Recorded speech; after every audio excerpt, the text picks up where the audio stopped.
Dr. Eric Kelly III and a host of phenomenal speakers from all around the globe for this 7-day virtual event that you don't want to miss.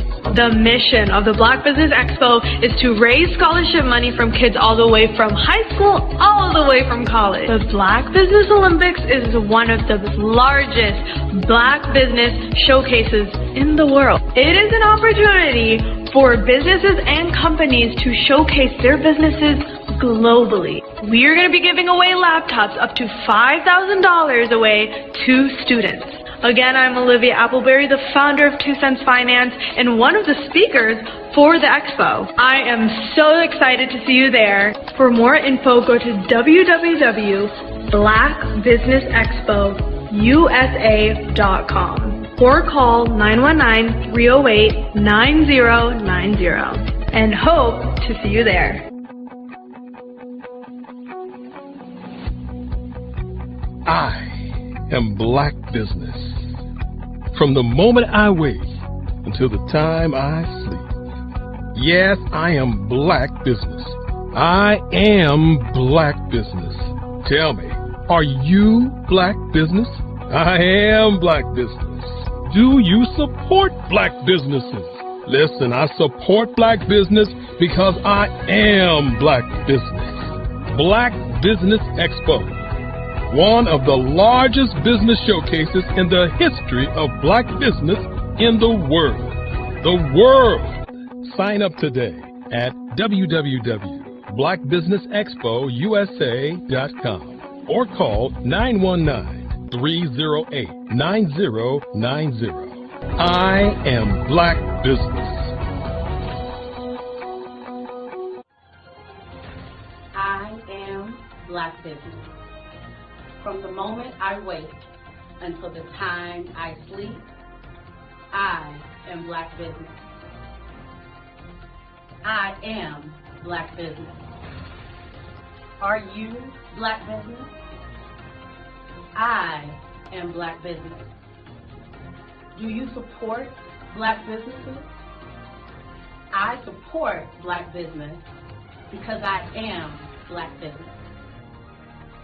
Black Business Expo, one of the largest business showcases in the history of Black America in North Carolina. Join Dr. Eric Kelly III and a host of phenomenal speakers from all around the globe for this 7-day virtual event that you don't want to miss. The mission of the Black Business Expo is to raise scholarship money from kids all the way from high school all the way from college. The Black Business Olympics is one of the largest Black business showcases in the world. It is an opportunity for businesses and companies to showcase their businesses globally. We are going to be giving away laptops up to $5,000 away to students. Again, I'm Olivia Appleberry, the founder of 2 Cents Finance and one of the speakers for the expo. I am so excited to see you there. For more info, go to www.blackbusinessexpousa.com or call 919-308-9090 and hope to see you there. I am Black Business. From the moment I wake until the time I sleep. Yes, I am Black Business. I am Black Business. Tell me, are you Black Business? I am Black Business. Do you support Black businesses? Listen, I support Black business because I am Black Business. Black Business Expo, one of the largest business showcases in the history of Black business in the world.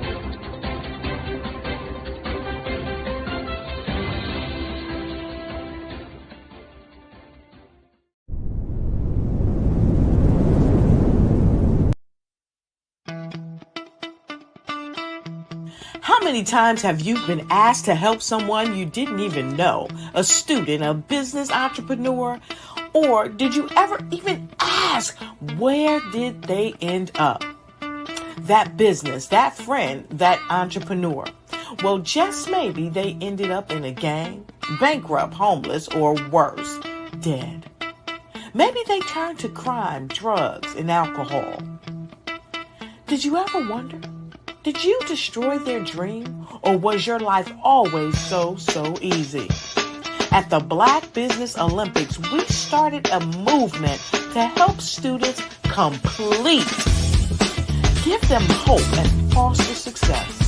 Help them to leave their dreams of providing laptops, computers, and up to $5,000 in scholarship funds.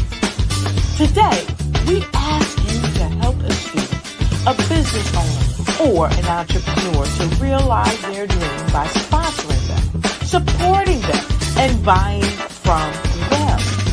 Consider this. With $1.6 trillion in our Black community, we only ask for a small donation for our students, our businesses, and our entrepreneurs. And you can change a life today. So I ask you, what are you going to do?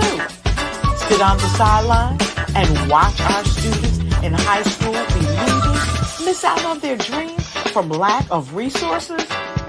Or are you going to donate to the movement and change their future and yours as well?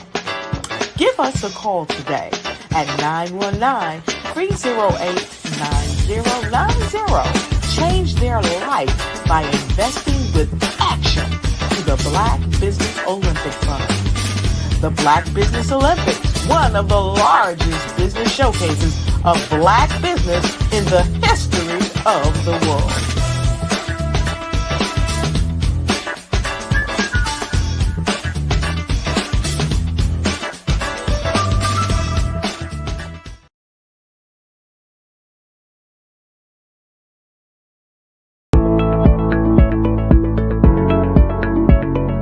Prepare for what's coming and dominate in economic winter. Stand strong and thrive by showcasing your great products and services globally through the Black Business Network and Black Business Olympics. The Black Business Network has showcased over 2,000 companies with over $7 billion in sales each year. Over 10 million attendees have viewed the rebroadcast each month. Through the Black Business Olympics, unique styles of business training and mentoring are turning students into business owners and entrepreneurial warriors who will dominate in any economy. Gain the ultimate advantage of the Black Business Olympics, 7 days of unbelievable topics and speakers speaking around the globe. Donate your time and experience to provide expertise and scholarships to students worldwide and change the world. Now, more than ever, new insights, tools, strategies, and capabilities are needed. This is your chance for a major presentation to the world. Fill out the form and join the more than 2,000 speakers who have presented to over 200 countries. Join the Black Business Network streaming live into the Metaverse, STEM City, Black Multiverse Enterprises, Hulu, Amazon, YouTube, iHeartRadio, Apple, Facebook, LinkedIn, Pod TV, IBM TV, Spotify, and Google Podcasts. Sign up today. Spaces are limited, and we will see you there.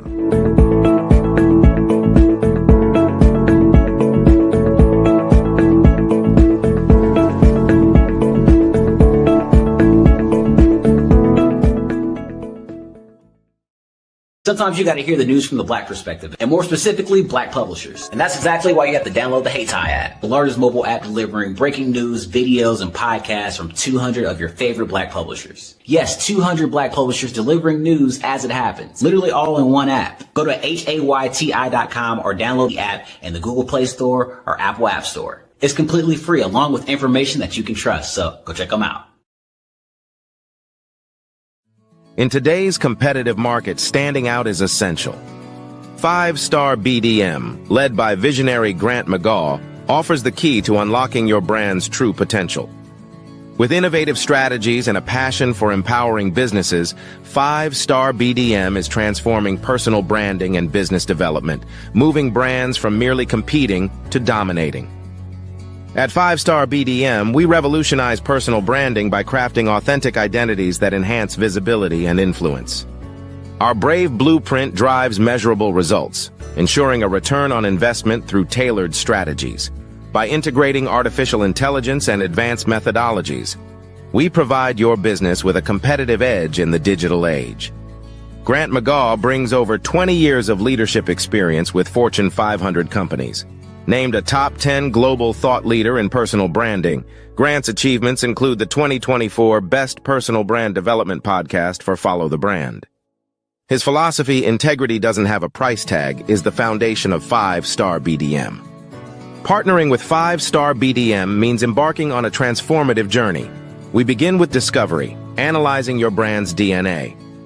Using the Brave Blueprint, we develop a strategy tailored to your goals. Our support continues through implementation, training, and ensuring long-term success with AI-driven insights and real-time adjustments. Our impact is evident.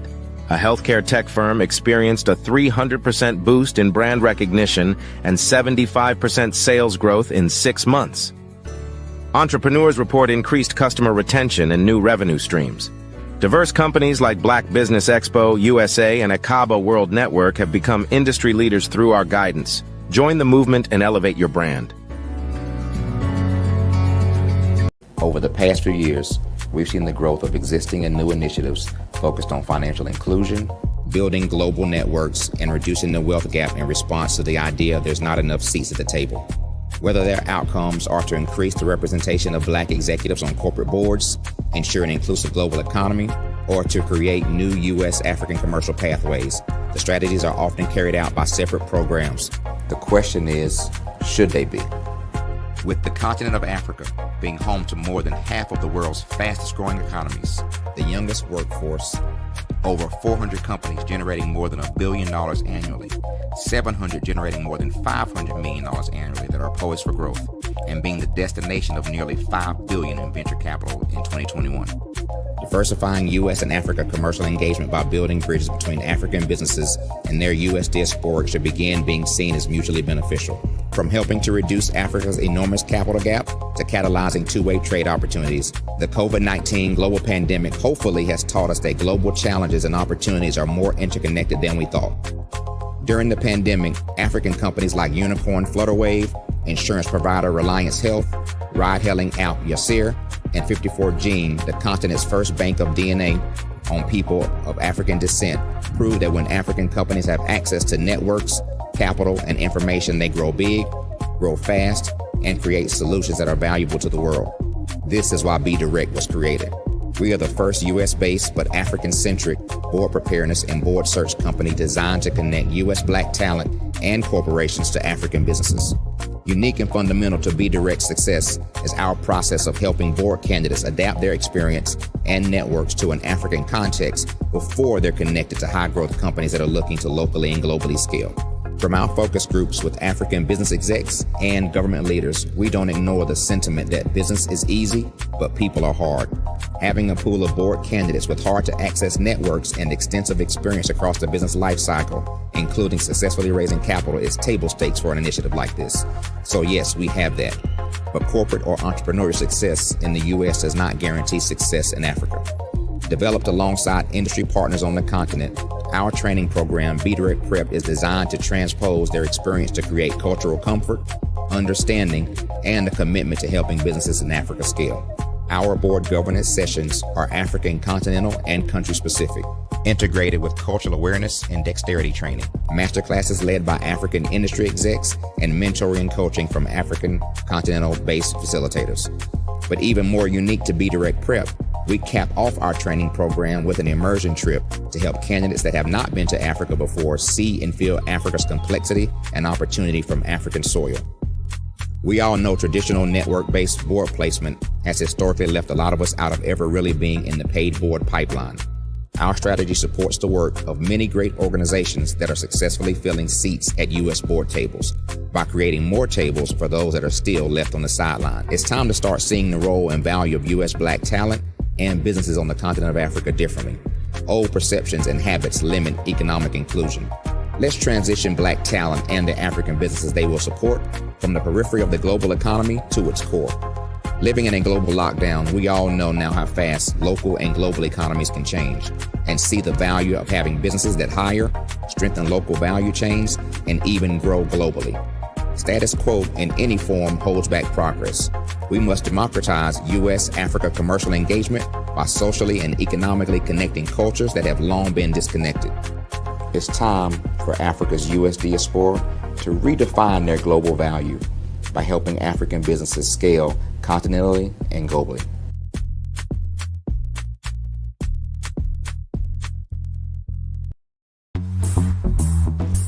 Attention all entrepreneurs and companies. Are you looking for reliable and efficient virtual assistants and back office support to help you manage your business tasks? Look no further than Superwoman Business Services.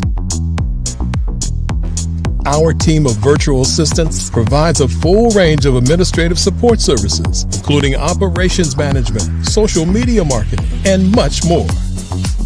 We also offer website design services to help you create a professional online presence that reflects your unique brand. In addition to administrative support and website design, we offer business development and structuring services to help you grow your business and achieve your goals. We'll work closely with you to identify areas of improvement and develop a customized plan to help you reach your full potential. At Superwoman Business Services, we understand that running a business can be overwhelming and time-consuming. That's why we're here to help you fly high and achieve success. Our virtual assistants are highly skilled, experienced, and dedicated to providing you with the support you need to thrive. Come fly with us and take your business to new heights. Let us help you become the superhero entrepreneur you are meant to be.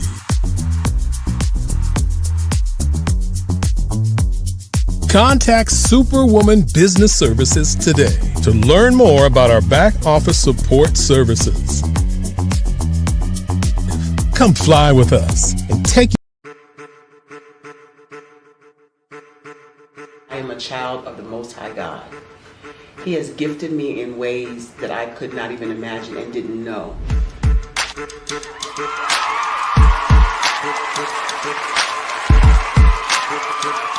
There was a time when I didn't know who I was. I listened to other people tell me who I should be, what I should do. I listened to people telling me that I should be a boutique owner, that I should be a construction manager, that I should be a laborer. Have you ever felt like you should do something else, be something else, go somewhere else, be wherever you wanted to be, and you felt like you were in a box? Anybody in the room? And you couldn't get out? Anybody in the room? And you kept trying to go and you couldn't get out? Anybody in the room? But let me tell you, you need to rock the box. Rock the box.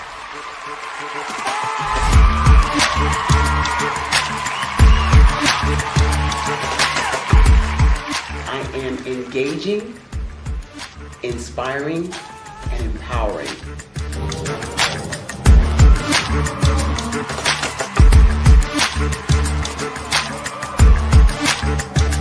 I would give you everything I know. Just by touching you, if I could, by osmosis, give you every single thing I've learned, I've gone through, I know I would.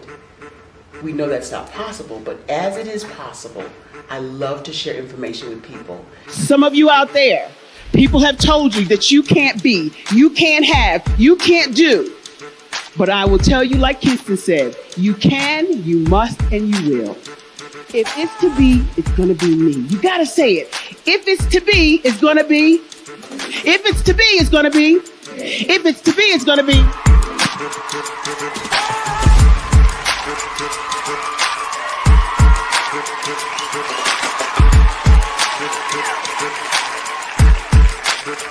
Barbara is because she believed what her mama said about her and not what other people told her.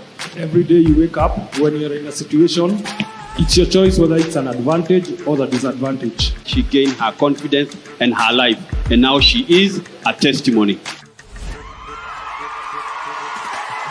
If I can help you elevate yourself, then I feel like I'm elevating my own self as well. What you know and I know together can change the world.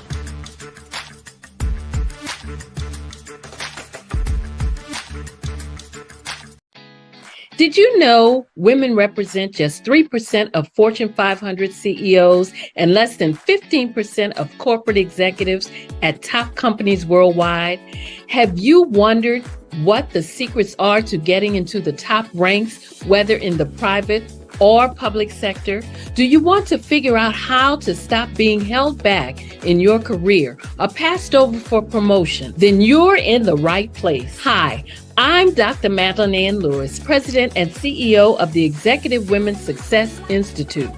I have decades of experience in the military, the federal government, and corporate America, and my mission is to help women succeed and tap into their full potential. I want to reach 1 million+ women around the world to become the leaders they are meant to be. So if you want to move into a management or executive level position, or maybe you are a female veteran transitioning out of the military into business entrepreneurship, then reach out to the Executive Women's Success Institute at 301-693-3284. Let us get you on the fast track to success.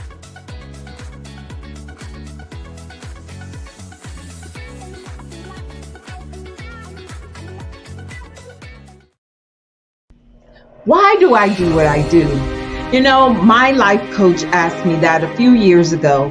And she said, Tony, what's your why? And I told her, and she said, girl, you've already accomplished that. Perhaps you need a new why. Hi, Tony Harris, Amy Hoydu with Say It Said Marketing, one of your students. And just wanted to say thank you, Tony Harris, for spending so much time with me and giving me that boost in my business that I so drastically needed.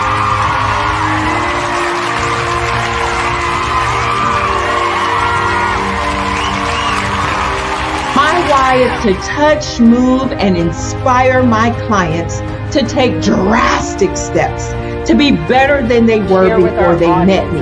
I'm a resource. I'm a connector. I want to help people build deeper relationships that are beneficial to their life and business.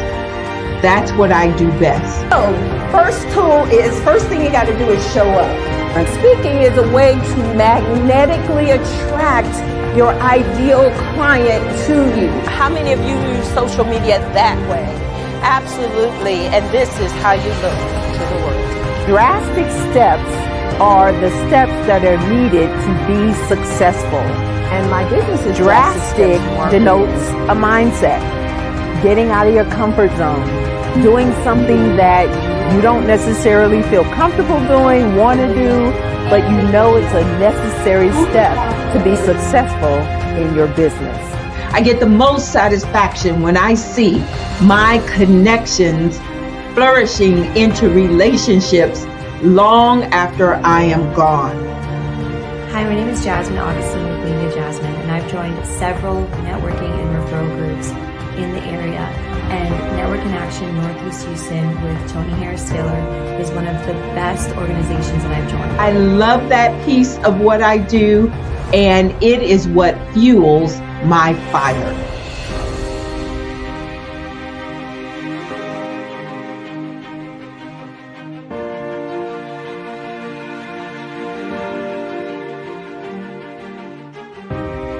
My name is Tony Harris Taylor, saying take a drastic step today for a fantastic tomorrow.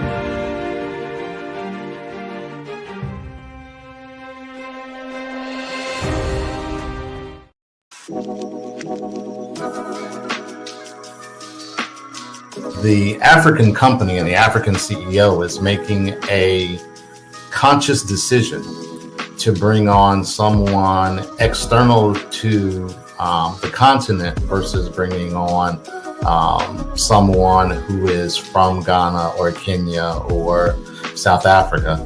And so the skill sets of the people that we take through our executive leadership training program and ultimately on the placement, obviously have to be extremely high caliber. So what we look for are corporate executives at the vice president to C-suite level, as well as Black entrepreneurs.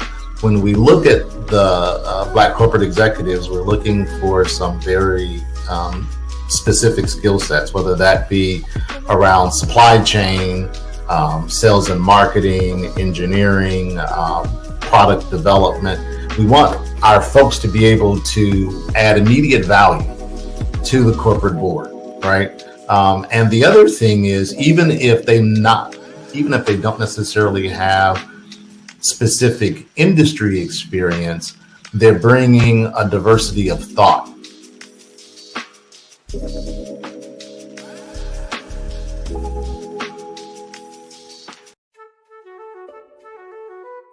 This is Dr. Arnold T. Petsworth. He's the owner of Petsworth Vet World, a veterinary clinic in Hopton, Connecticut. His patients include dog, cat, frog, fish, Goldie, dog, and this alpaca. Due to doctor-patient confidentiality, we can't tell you their names. Business at Vet World was steady, and then quarantine hit. Neighbors brought new four-legged friends into their homes. Bunnies. Bunnies everywhere. Dr. Petsworth welcomed these new patients with open arms. The only problem? There were more appointments than he could manage. That's when Dr. Petsworth turned to his American Express business card, which offers spending potential that's built for his changing business needs. He decided to hire a new assistant, Julio, and with spending power built for business purchases, he used his card to furnish a new exam room. Together, Dr. Petsworth, Julio, and American Express Business made sure all the pets of Hopton got the love and care they deserve. And everyone was happy. Get the card built for business by American Express.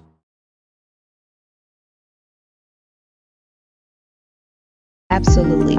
So our coaching program help people that have the lack of time, that lack strategies, and lack the confidence to go after their dream life. So we help them implement tools. We help them implement, I love to leave the inherited lack of finances or the education behind finances. But it wasn't until I lost my firstborn, my only son, that life changed for me. And where I was going after it all, living the corporate life, hit my 6-figure income, and living in my dream house with my dream man, driving my dream car. Wow. I nearly lost it all. Wow. When I lost my son. And so I realized it only takes one financial catastrophe that can change your entire life. That's what made me start All New Beginnings. Because no matter what's going on in life, there's a new beginning. And because of that, we develop a program called Wise Minded. My little slogan is, don't just dream it, let's live it. If they want to connect with you or work with you, what is the best ways for them to be able to do that? Well, for my social media guru, you can connect with me on every single social media platform as Tanya T. Morris.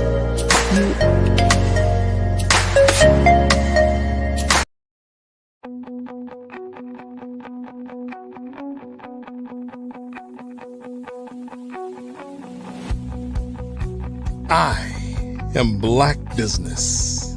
From the moment I wake until the time I sleep. Yes, I am Black Business.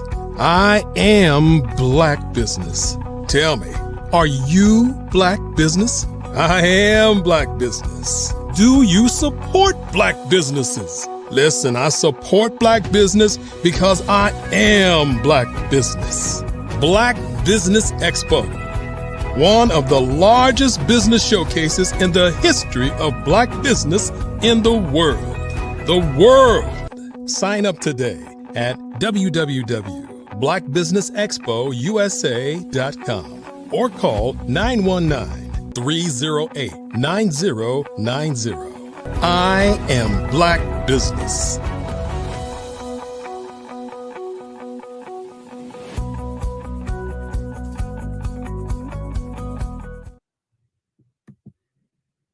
Good day, business owners, entrepreneurs, thought leaders, and corporations. Welcome to the Black Business Network.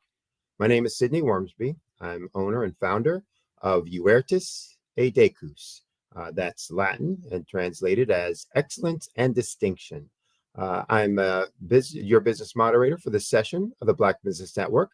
And the Black Business Network is a 24-hour business network showcasing Black businesses, business owners, entrepreneurs, and thought leaders worldwide. We have speakers from North Carolina, London, Singapore, Africa, Japan, and cities all over the United States. The Black Business Network is a global community sharing its business knowledge to empower, to inspire, and to educate businesses about business. For this session, I'm going to be your moderator and your first speaker.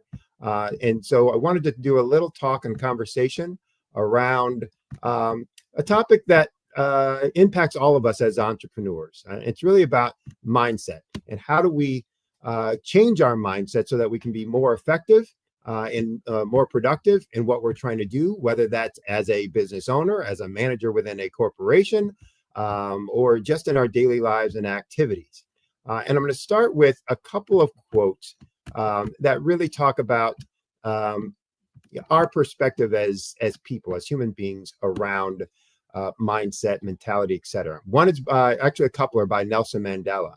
One of those quotes by Nelson Mandela was, "When people are determined, they can overcome anything." When people are determined, they can overcome anything. Nelson Mandela also said, "Our greatest fear is not that we are inadequate. Our greatest fear is that we are powerful beyond measure." One by Woodrow Wilson, "If you want to make an enemy, try to change something." By Albert Einstein, "The measure of intelligence is the ability to change." And one by Oprah Winfrey, "The greatest discovery of all time is that a person can change their future by merely changing their attitude." And the one I'm going to base the rest of this kind of talk on by Vince Lombardi, "Quitters never win and winners never quit." So with that, first, thanks for joining us this afternoon or today through this session. I want to thank all of those of you who are listening, giving me your attention and time. And with your schedules, I know you could be anywhere doing a whole lot of other things. So I appreciate you being here and listening.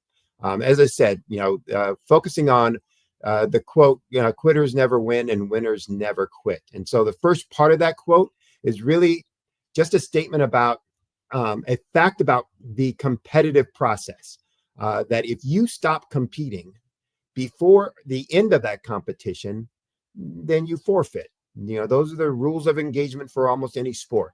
If you stop competing before the competition is over, then by definition, you have forfeited the rest of that competition. You cannot win, you lose. The second part of the quote, though, is a statement of fact about the character of the performer. So the first part is about the competitive process. The second part is about the character of the performer. Winners never quit.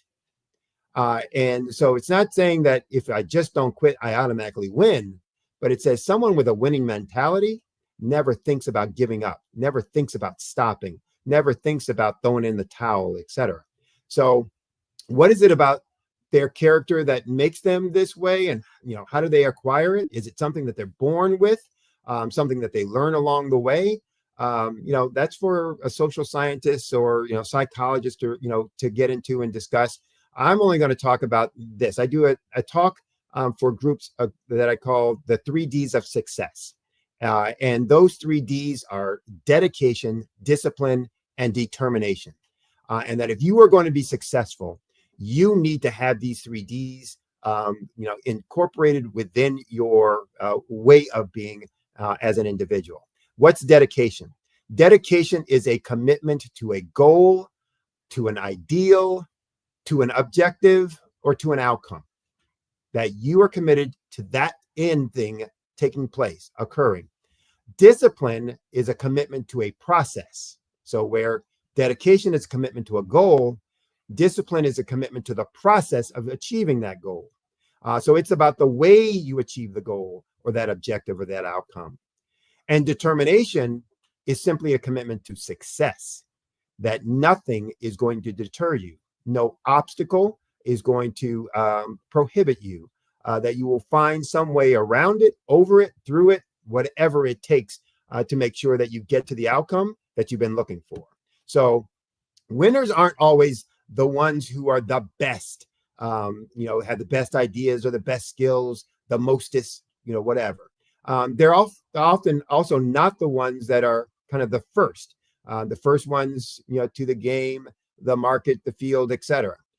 They're also not always the ones with the most money or resources, talents, etc. So that's really not going to, define winners. Yes, there are winners who have those, winners that are the best at what they do, have the best skills. There are, winners who always arrive first, who are the first in the market, or first in the field, and have the most money or the most skills and the most people or resources, etc. But that in and of itself doesn't define what a winner is. Winners are the ones who, when faced with obstacles, adversity, and challenges, adapt and change. All those quotes I was talking about in terms of change before. They're the ones that when they're faced with those adversities, when they're faced with those challenges, when they're faced with those obstacles, they adapt. They look at what the landscape is and they say, I need to do something different in order to stay on the path to achieve their objective. They have that singular objective in mind. They know where they're heading. They see the obstacle and they make a course correction so that they can still achieve their objective. So they're typically the most resourceful, the most creative in problem solving. And then we can ask ourselves, well, where did that come from? I also do a talk where I tell folks that the title of the talk is You Get What You Expect, Inspect, and Accept. And so it's important for us first to know what we're expecting. And so change is never going to happen, or at least rarely starts, without first changing what your expectations are. Because you've been acting all of your life on some set of expectations or understanding, some paradigm, some way of thinking. And you're not going to make a change unless you first change that paradigm, change that way of thinking, change those expectations. And so that's got to be the first step in the process. And most change starts with a very simple phrase or statement. That's enough. When that statement either comes to mind, boils up within you, erupts from your core, that just says, that's enough. I've had enough. It's said in all kinds of different ways. No more. That's when change can actually start to happening, because that's when you say, my expectations for the future are different than what has been occurring in the past. So that phrase is about changing what you will accept going forward, what you will be expecting going forward, and what you will accept going forward. Because you're saying that what I'm achieving, what I'm seeing, what I'm experiencing right now, that's not it. That's not enough. And so when you accept or stop accepting, when you stop accepting losing, you will start discovering ways to win. And that's the important piece. If I start saying losing is no longer acceptable to me, then I start looking for ways and I start discovering ways that I will win.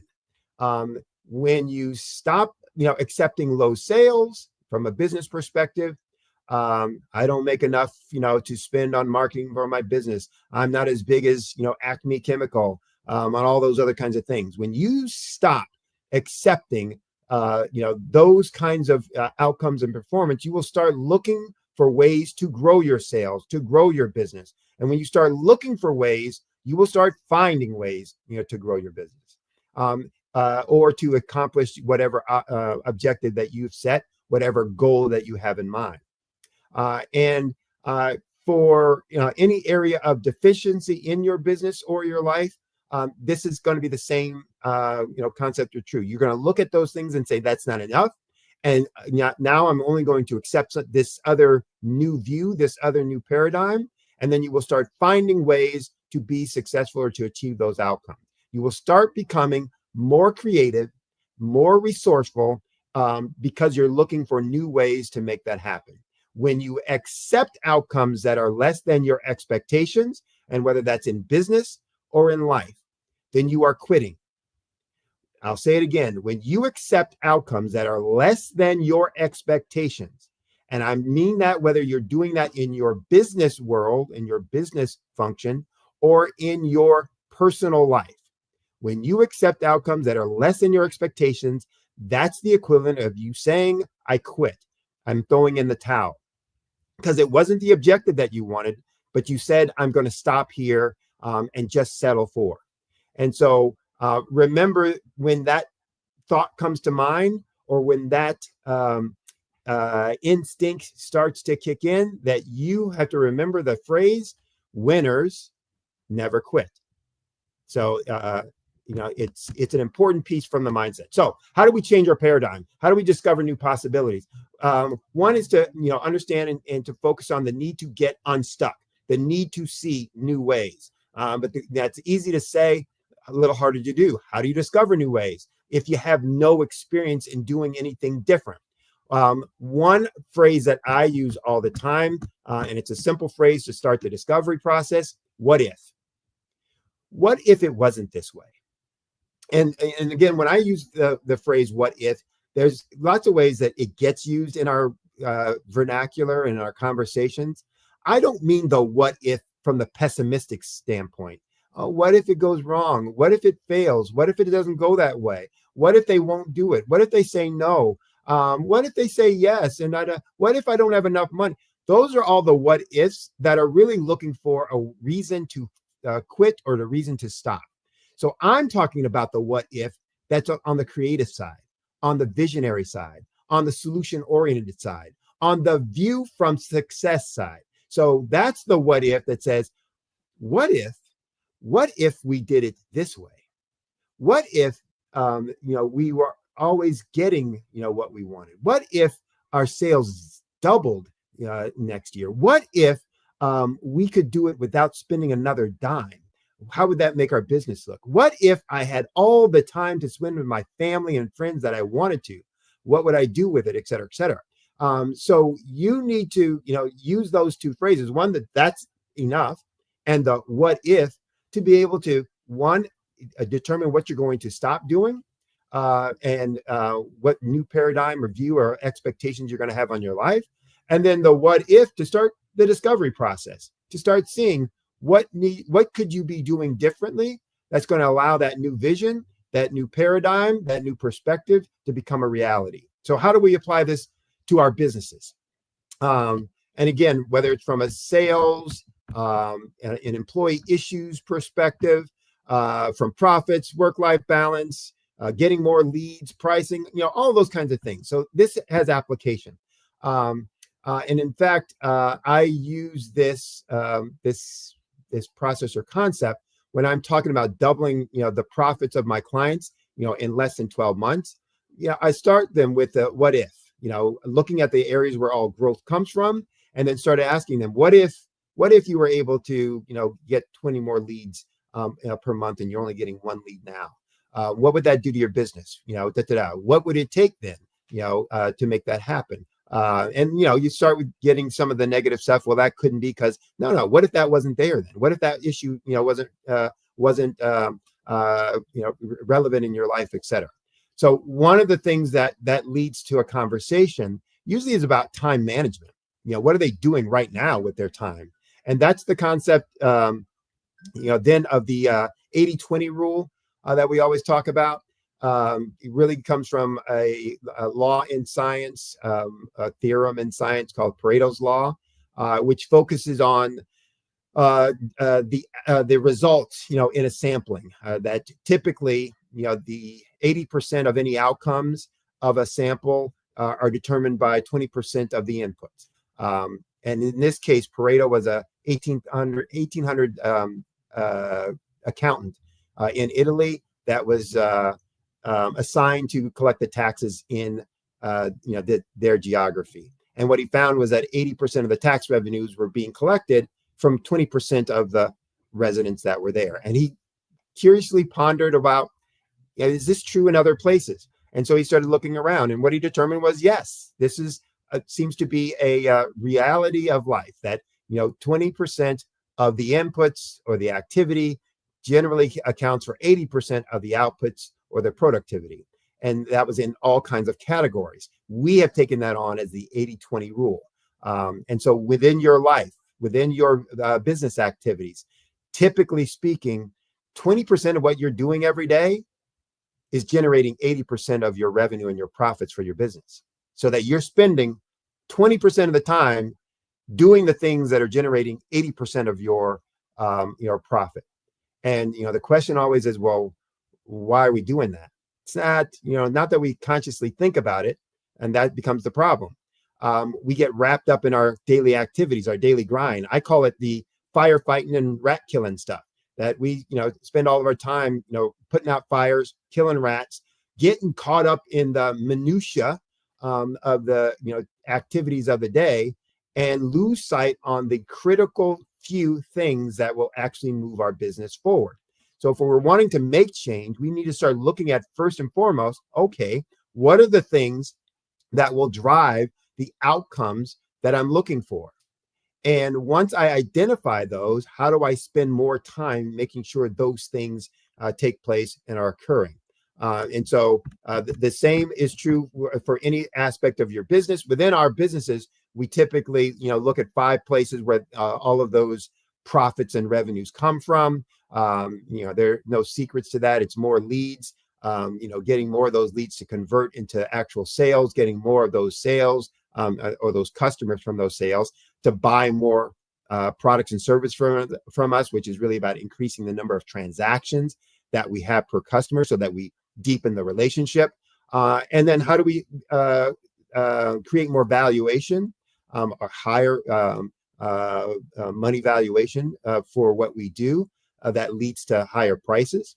And then last but not least, how do we reduce our costs and expenses, become more efficient so that we can drive more of those revenues to the bottom line? So those are the 5 areas that make up our 20% within business. That 20% of all the stuff that we're doing is in those 5 areas. And we're only spending about 20% of our time on that, but it's generating all of our revenue and all of our profits. And so we need to first find, how can we spend more time doing those things? Or how do we make sure that more time, the processes, the systems, the procedures that we're putting in place for those things are constantly working so that, they can constantly produce results. And whether that's, me as the owner doing it or someone, some system or process doing it, how do I make sure that's running and clicking 100% of the time so that my growth will take place? And that's the small changes that will produce the big results. And so when I talk about small change to big things, I'm talking about finding the procedural changes, the process changes, the behavior changes that are taking place in these 5 areas so that we can transform our organization and achieve big results, for the business. But again, it goes back to changing your mindset. So whatever you're thinking about within your business today, that, I want to be bigger, but I'm not. Oh, I guess I need more money. Or I guess, or I don't have enough time. Or I guess this is what I'm destined to be. You've got to first stop and say the first phrase, that's enough. No more thinking like that. That's enough. That I'm not going to keep accepting, these results. That's enough. I'm committed to a different objective in mind, a different goal, for my organization and a different outcome for me personally. Because one of the things that that is true about success and success in our business life will lead to success in our personal and private life. Freedom in our business life will lead to freedom in our personal life. I always define freedom, this way, that I am free when I can spend my money and my time how I choose, not how I have to. So if you find yourself saying and using phrases like, I have to do this, or I have to pay for, that, then you're not free. When you can say, I can spend my money and my time how I choose, and and be free to do that, then you're totally free within your life and your confines. So here's where we need to be really, focused on our thinking, initially. If your business isn't where you want it to be, if you're not able to achieve the revenues that you envisioned for your business when you started it out, if you're not able to spend the time with your family or friends because your business is kind of taken over and wrapped you up, for 24/7, then you need to start looking at, how do I start changing my perspective, changing my paradigm, so that I can change my outcomes and results. What's the view I have of me? What's the view I have of my business that I need to stop accepting, that I need to say that's enough? And then I need to start looking at new ways of being and new ways of acting, so that I can get a different result and start transforming first my business and then my life based on that. So we're running out of time. If you are interested in understanding that more, for you and for your business, feel free to reach out. This is a time of the year that both personally and professionally, we start doing two things. And it's important that we do those two things. One is the look back, and the second is the look forward. So we're in that last month, getting ready to begin that last month. So it is natural for us to look back over the last year and say, what happened? And we need to do that. What happened? And how closely to what I envisioned is what happened to that vision? And why did it depart? If there was a gap, why did it depart? Where did it depart? And why did it depart? I need to understand that, so that I can then start looking forward as to what do I need to do and what do I want to do, so I have a different view next year, and start putting those things in place. So from a business perspective, this is the opportune time to make that happen. You need to start by looking within these 5 categories for your business, looking in these 5 categories that I just talked about. What were your leads over this past year versus what you planned or wanted them to be? What were your conversions? How many new sales, new customers did you bring in versus what you had in mind when you first started the business? How many transactions with each of those customers did you do? Were you intending to do at the beginning of the year versus what really happened? And what was your price point at the beginning of the year versus what you planned? And did that maintain throughout the course of the year? What were your costs and expenses? So have that review on where you were. If you have financials, go through those financials reports, looking for those kinds of those informations, looking at those trends. If you don't have financials, start getting financials. That's important. You can't grow your numbers if you don't know your numbers. That's my motto anyway. So if you want to grow, first know what you got. So, if you have your financials, go through those. If you don't, you can reach out to an accountant, and generate those, or you can contact me. I can give you a very simple, very basic thing that you can do to, start looking at your numbers without being, an accountant or being a bookkeeper, etc. But you need to be doing that to start identifying some opportunities for you. And then what you need to do is start making some plans for going forward. The what if. What if it was different by this amount, by this percent, by this dollar? What if we were able to implement this kind of strategy or this kind of process? What impact would it have on the business? I have a tool that you can use. It's free. You can go to my website and you can pull it up. It's a simulator. So it will allow you to go through at least 12 or 40, depending on how detailed you want to get in your business.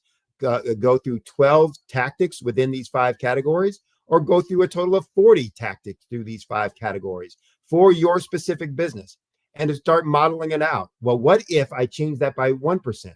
What if I changed it by 5%? What if I changed it by 10%? And you can do that for each one of the categories and start looking at what your business could be 12 months from now if you were able to make the changes that you are modifying or that you are putting in place there. And you'll find that the transformation will not require, home runs being hit. that you have to, improve those areas by 50 and 60%. What you'll find, spoiler alert, is that with a modest 2 or 3% improvement in each of the categories, you will quickly double your business. So the idea then becomes, how do I improve that by 2%? What are the specific things I can do? And 2% is not a whole lot. 3% is not a whole lot. Those are things that are capable, possible for all of us. The trick then is to start identifying the specific behavior changes, the procedure changes that you're going to make. And you can start that by doing the what ifs. What if I change this? What would it have as an impact? And then put a plan for how you're going to implement those things. So thanks for your time today. If you're interested in reaching out to me, go to the website, solutionswithresults.com. Again, that's solutions, plural, with results, plural.com. And /SIM, solutionswithresults.com/SIM, SIM, S as in Sydney, I as in India, M as in mother. And you can get to the simulator and go through the numbers for your own business. You can also reach me through that same website. I have a contact page. I've got an Ask Sydney page where you can ask me any question about your business. Happy to answer any of those. I typically get back to folks within 48 hours with a very specific answer to their very specific question about their very specific business. So looking forward to hearing from each of you going forward. Sydney, thank you so very much. You've definitely given us a lot of information and to put us on the right path for our financial freedom. We appreciate you. And thank you. With sharing your 30 years plus experience, you have been invaluable today, and we hope to see you again soon. Please continue doing what you're doing. Thank you again.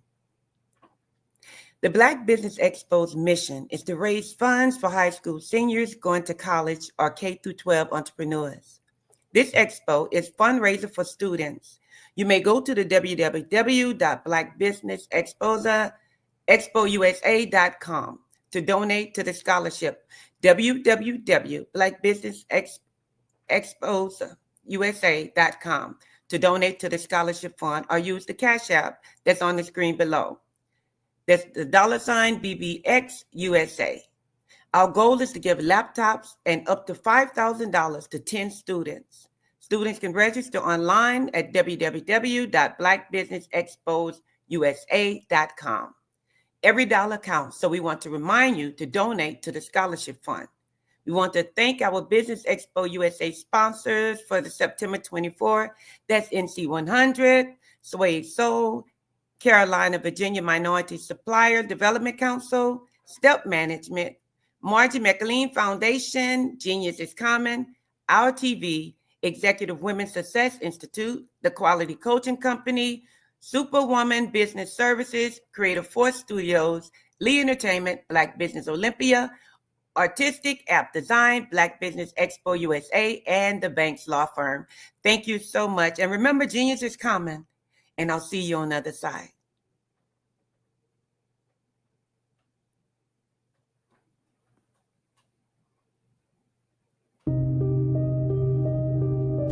The Black Business Expo is changing my life. This year, they are giving away laptops and even $5,000 in cash to students just like me.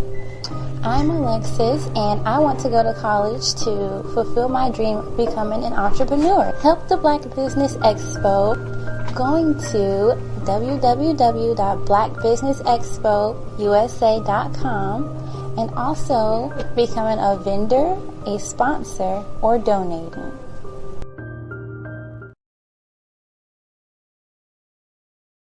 Hello, I am Dr. Eric Kelly III, the visionary strategist and founder of the Black Business Olympics. I invite you to showcase your Black-owned businesses on the Black Business Network global stage. The Black Business Olympics is a global Black Business Network platform that propels Black-owned businesses into the international spotlight. By showcasing your business on the Black Business Olympics platform, you can reach a worldwide audience of potential customers, partners, and investors. You can also establish yourself as a thought leader, an expert in your field, attract lucrative partnerships, and more speaking engagements. In addition, The Black Business Olympics platform provides a valuable opportunity to connect and collaborate with like-minded entrepreneurs and business professionals from around the world. This can lead to new business opportunities, ideas, and relationships. Finally, by sharing your story and expertise on the Black Business Olympics platform, you can inspire and empower others. This is a powerful way to make a positive impact on the world and leave a lasting legacy. If you are a Black-owned business owner, I encourage you to seize the opportunity to showcase your business on the Black Business Olympics platform. It is a once-in-a-lifetime opportunity to make an indelible mark on the world. Be one of the 1,000 visionary entrepreneurs who are changing students' lives, shaping industries, and leaving an unforgettable legacy for their families. Unleash your voice on our global stage and watch your business thrive. Black Business Olympics is one of the largest Black business showcases in the history of Black business in the world. Yes, the entire world. Just give me a call today at 919-308-9090.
Dr. Eric Kelly III and a host of phenomenal speakers from all around the globe for this 7-day virtual event that you don't want to miss.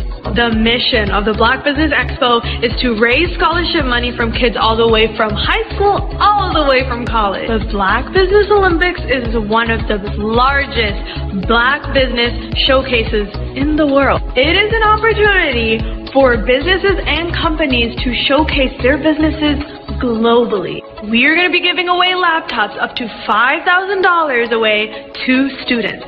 Again, I'm Olivia Appleberry, the founder of 2 Cents Finance and one of the speakers for the expo. I am so excited to see you there. For more info, go to www.blackbusinessexpousa.com or call 919-308-9090 and hope to see you there. I am Black business. From the moment I wake until the time I sleep. Yes, I am Black business. I am Black business.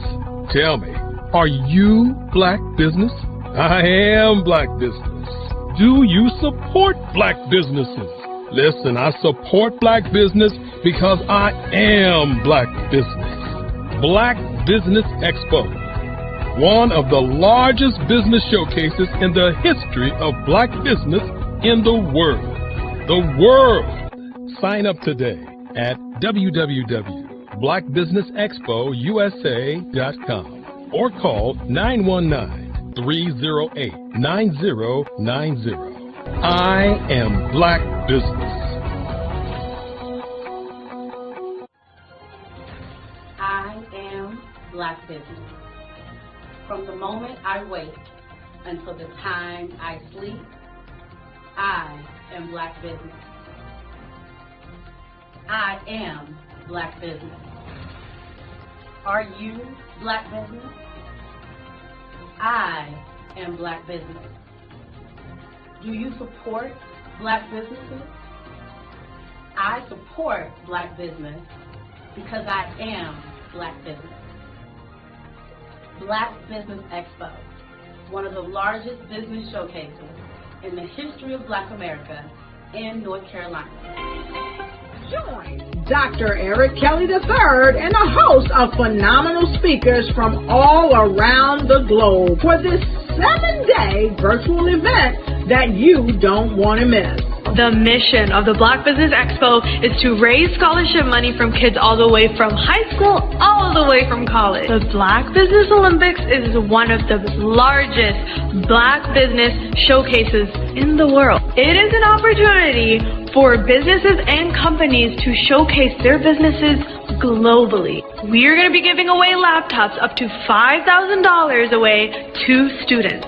Again, I'm Olivia Appleberry, the founder of 2 Cents Finance and one of the speakers for the expo. I am so excited to see you there. For more info, go to www.blackbusinessexpousa.com or call 919-308-9090 and hope to see you there. I am Black Business. From the moment I wake until the time I sleep. Yes, I am Black Business. I am Black Business. Tell me, are you Black Business? I am Black Business. Do you support Black businesses? Listen, I support Black business because I am Black Business. Black Business Expo, one of the largest business showcases in the history of Black business in the world.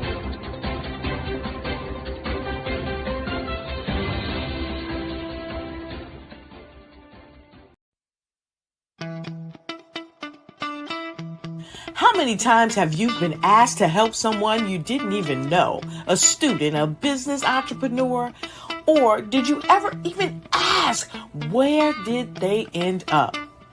That business, that friend, that entrepreneur.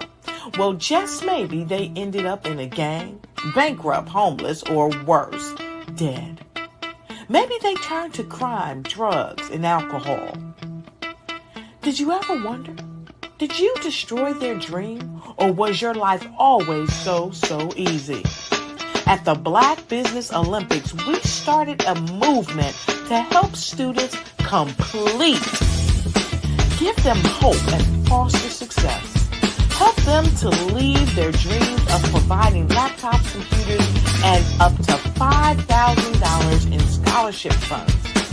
Today, we ask you to help a student, a business owner, or an entrepreneur to realize their dream by sponsoring them, supporting them, and buying from them. Consider this. With $1.6 trillion in our Black community, we only ask for a small donation for our students, our businesses, and our entrepreneurs. And you can change a life today. So I ask you, what are you going to do? Sit on the sideline and watch our students in high school be losers, miss out on their dream from lack of resources? Or are you going to donate to the movement and change their future and yours as well? Give us a call today at 919-308-9090. Change their life by investing with action to the Black Business Olympic Fund. The Black Business Olympics, one of the largest business showcases of Black business in the history of the world.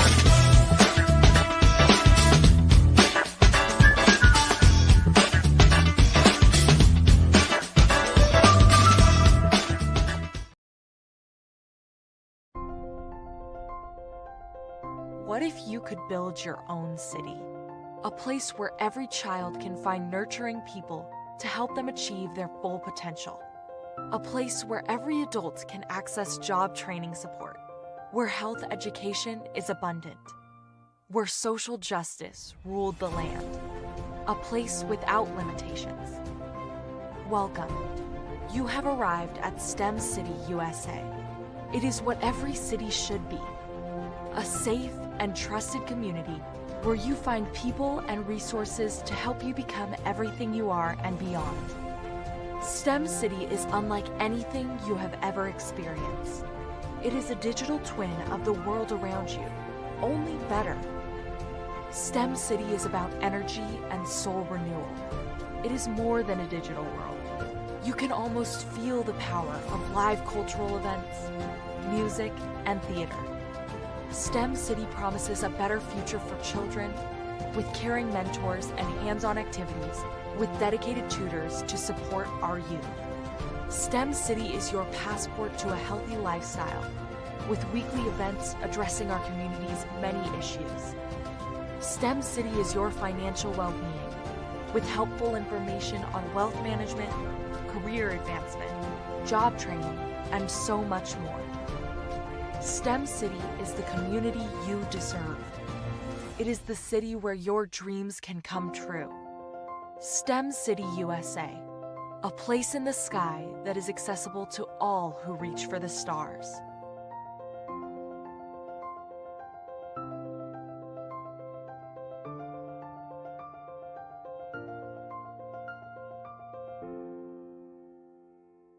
The Black Business Expo's mission is to raise funds for high school seniors going to college or K-12 entrepreneurs. This expo is a fundraiser for students. Please, you may go to www.blackbusinessexpousa.com to donate to the scholarship fund or use the Cash App at $BBXUSA. Our goal is to give laptops and up to $5,000 to 10 students. Students can register online at www.blackbusinessexpousa.com. Every dollar counts. Please donate to the Black Business Expo USA Scholarship Fund.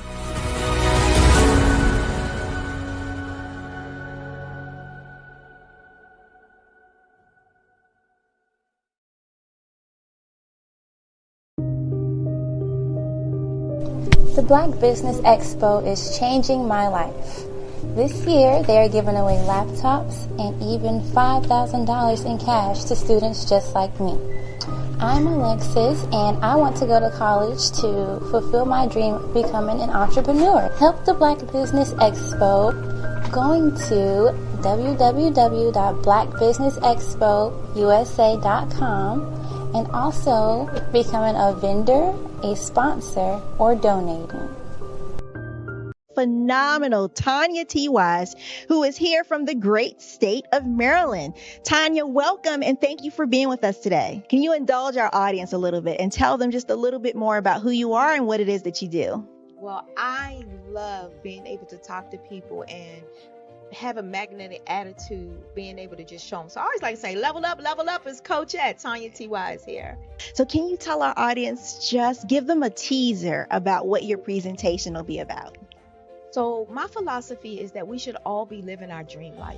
So tomorrow I'm going to talk about how you start living your dream life. What are some of the things that you thought about in your childhood that you just kind of let go and dormant? Wow. And I want to reignite that and just give you some pointers and some tips, some tools, some strategies to be able to start living your best life now. And guess what, Rhonda? And leave an inheritance for your legacy. Oh my goodness. Okay, I know that's resonating with a lot of people. I've heard that you have a dynamic coaching program. Can you tell us a little bit more about that? Absolutely. So our coaching program help people that have the lack of time, that lack strategies, and lack the confidence to go after their dream life. So we help them implement tools, we help them implement strategies, as well as give them resources so that they can live their best life now and leave that inheritance. Wow. Oh, I love that. I love the leave the inheritance part. Listen, you are dropping some major nuggets, and I know a lot of what you're saying is resonating with a lot of people, but I think we're all curious, how did you even make this transition into the speaking and coaching arena? What's the story behind this? So I started out in finance, and I realized that a lot of people don't necessarily go after their dream life because of the lack of finances or the education behind finances. But it wasn't until I lost my firstborn, my only son, that life changed for me. And where I was going after it all, living the corporate life, hit my 6-figure income and living in my dream house with my dream man, driving my dream car. I nearly lost it all when I lost my son. And so I realized it only takes one financial catastrophe that can change your entire life. That's what made me start All New Beginnings. Because no matter what's going on in life, there's a new beginning. And because of that, we develop a program called Wise Minded. My little slogan is, don't just dream it, let's live it. If they want to connect with you or work with you, what is the best ways for them to be able to do that? Well, for my social media guru, you can connect with me on every single social media platform as Tanya T. Wise.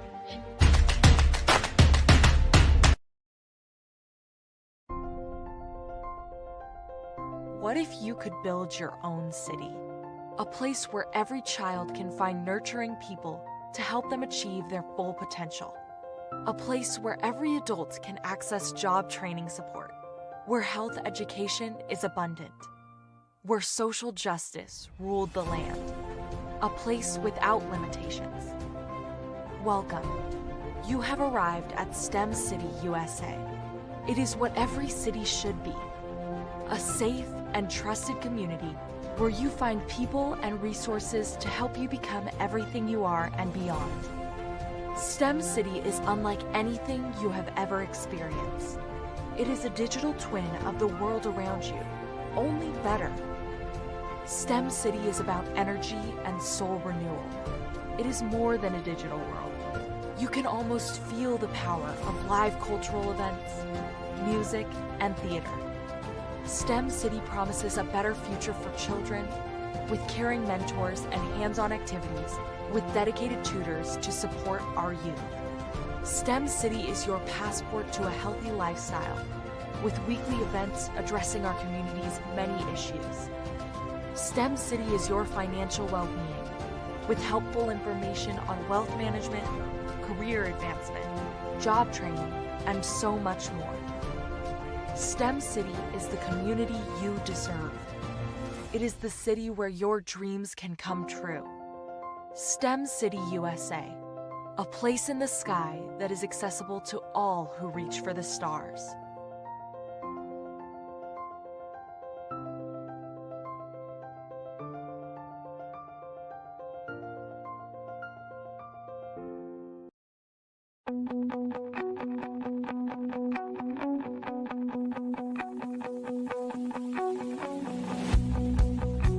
I am Black Business.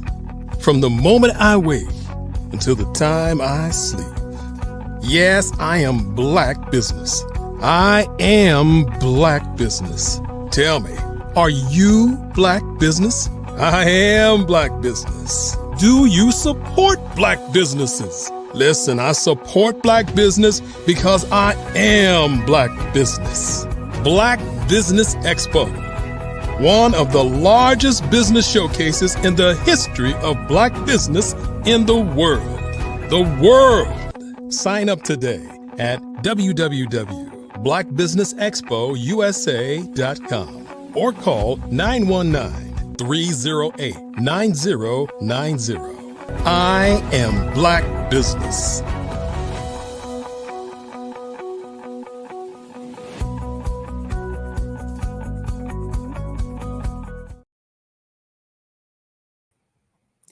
Good day, business owners, entrepreneurs, thought leaders, and corporations. Welcome to the Black Business Network. My name is Ravina Amos, and I am your business moderator for this edition of the Black Business Network.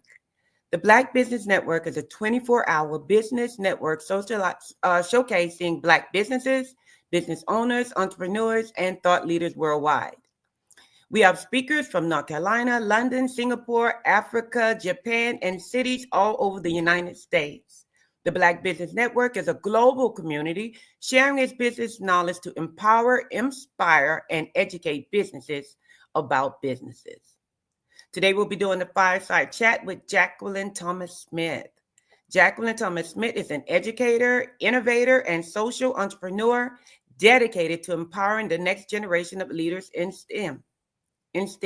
As the president and CEO of Girls Pursuing Science and the executive director and co-founder of Kids in Technology Incorporated, Jacqueline is on a mission to engage and inspire girls through creative, hands-on learning experiences that spark the curiosity and innovation.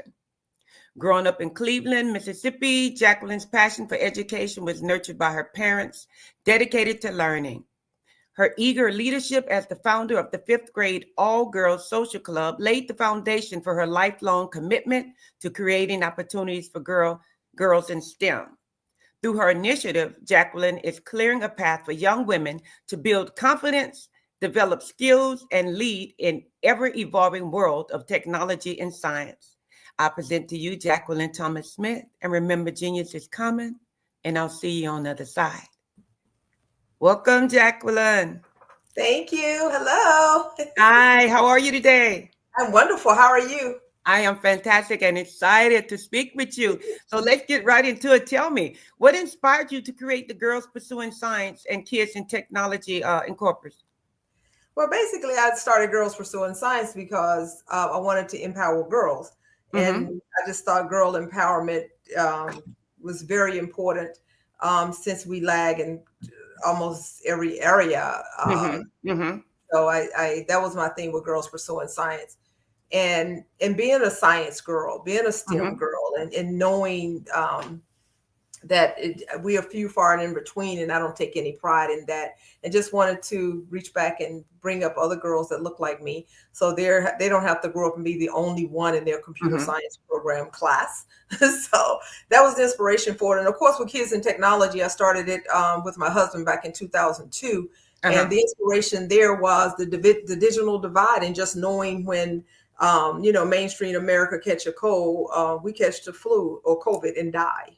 Right. Now, how did your upbringing in Cleveland, Mississippi, shape your passion for education and leadership? It was more so with my parents. My mom was a big stickler for education and sending all of us to private school. My mom had 7 kids, and she sent all of us to private school, and she paid for it. There were no scholarships back then. If they were, we didn't get them. So my mom, in fact, was still paying tuition once we left. So it was embedded from a kid. From early on, thanks to my mother. Technology. And how did you overcome them? Basically, the things of overcoming in our family, I think my mom just always one who kept things real and just really talked to us and gave us life as it really is. So there were probably not many surprises coming up. Being, one of the only Black females or females, period, in my career, just along my career path. So it's just to be expected. Okay, so what specific strategies do you use to engage the girls in STEM and encourage long-term interest? How do you encourage them to have long-term interest? So what we do is meet girls where they are. There are not very many girls who are in middle school that is not into their beauty. So with Girls Pursuing Science, it's a cosmetic chemistry program. So we introduce girls to chemistry as early as 3rd grade, and it's real chemistry. And as a part of that, they get to make their own makeup and create their own product line. So they're also getting the entrepreneurial business part of it. So we teach them everything from how to develop a product using chemistry, cosmetic chemistry, as well as finance, where they have to put together budgets, and they do product development, they do business plans to actually bring their product to market. And then we do this annual pitch contest to where they're actually able to pitch their business ideas to business owners and investors. That's incredible. That sounds wonderful. Now, how does the Girls Pursuing Science different from the STEM programs? The Girls Pursuing Science different from Kids in Technology. Really, the only difference is Girls Pursuing Science is gender-based. It's for girls only. We try to say for girls only, but boys just for some reason keep sneaking in, especially in schools. And of course, Kids in Technology is co-ed. It's for boys and girls. It is hands-on, product-based project-based learning as well. They're just doing more of engineering. They're doing more of computer science, artificial intelligence, to where Girls Pursuing Science, ironically enough, involve those things too. And it's more of a STEAM program to where they're doing arts because they have to create logos and things of that nature. Okay. And the acronyms, STEM stands for? Science, technology, engineering, and math. Okay. I see. Now, what are some of the success stories from the kids in technology? Which one stands out to you? You know, the one that stands out to me, I think, is for, especially with kids in technology, we have given corporate America a lot of computer scientists and engineers. Here in Memphis, we have a young man that graduated from Kids in Technology, attended, and he's now a system analyst for International Paper in Memphis, Tennessee. We also have a young man that works for the city of Los Angeles, who's in their GPS department, doing all of, just when doing road maps and things like that for the city of Los Angeles. Okay. And of course, there are so many. So I was just thinking about another young man who started a business in Memphis, Tennessee, who is actually running a computer repair business. So wow, that's awesome. So how does your program address the gender gap in the STEM fields? Well, actually, with Girls Pursuing Science, that's why we did Girls Pursuing Science, because as you know, especially in cosmetic chemistry, the thing that bothers me with cosmetic chemistry is we buy more cosmetics by far than men. I mean, there's no doubt. We got makeup. When it comes to men's, is lotion, toothpaste, things like that, and that's right. But for us, it's makeup, it's lip glosses, and you have far more men cosmetic chemists than you do women. So that's why we started Girls Pursuing Science and getting them into the sciences, and just only, even if you do not become a scientist, understanding the power of makeup and the chemicals that are in makeup and how long you keep it, what you're putting on your skin, your face, and the adverse effects that it can have on your skin. Okay. So how do you incorporate emerging technologies like AI and robotics into your curriculum? Well, in our curriculum, actually now, especially our curriculum does incorporate AI, and we do that by embracing artificial intelligence and teaching kids how to use it responsibly and protecting privacy and things of that nature. That's always an issue when you're teaching kids and pulling artificial intelligence into your curriculum. And of course, we use it to, we teach kids, artificial intelligence is just a tool, first of all. Right. So we teach kids how to use it correctly. If it's, and it could do so many things, just so many things that come to my mind right now. When it comes to artificial intelligence and in the curriculum, even if it's especially writing, anything communication, teaching kids how to use it and teaching, and there are different softwares too, because you have to break that down. Artificial intelligence is so broad. And, when it comes to mind is when you're doing, we do tutoring, for instance, to where kids are putting in questions or doing, if they're doing a math question, the artificial intelligence and the software that we use will not give them the answer. So it actually works with the kids and correct them as they go and ask them questions, just as a human would. So a lot of the curricula that we're using now, and our curriculum is digital, is having kids to go in and interact with that technology as if there's another human on the other side. And just for a side note, there is going to become a day in the very near future, within the next 5 years, to where kids will be able to get first-class tutoring for free. Online, just being able to go through and interact with AI to learn what they need to learn. Now, are the AIs also used in the chemical analysis part of your program? For chemistry and cosmetic chemistry, we are using artificial intelligence actually the same way. For research, when kids are researching something, we're teaching them how to research, how to use the technologies to do research, to answer questions, to do different personas. And that's a really key one, because if you wanted to tap into, instance, to Sally Ride, who's an astronaut or was an astronaut, female, they can easily put that in the computer. Hey, act as Sally Ride and tell me what I need to know about whatever. So, yeah. Okay. So now, how do you ensure that the children from the underserved communities have access to your programs? How do you get that information to them that it's available? Absolutely. So Kids in Technology and Girls Pursuing Science, actually, we are school-based programs for the most part, and it's through partnerships, community-based organizations, faith-based organizations. If you're already working with kids, that's the broadest way to the best way by far to spread our wings and make sure the word get out is through successful partnerships and collaborations.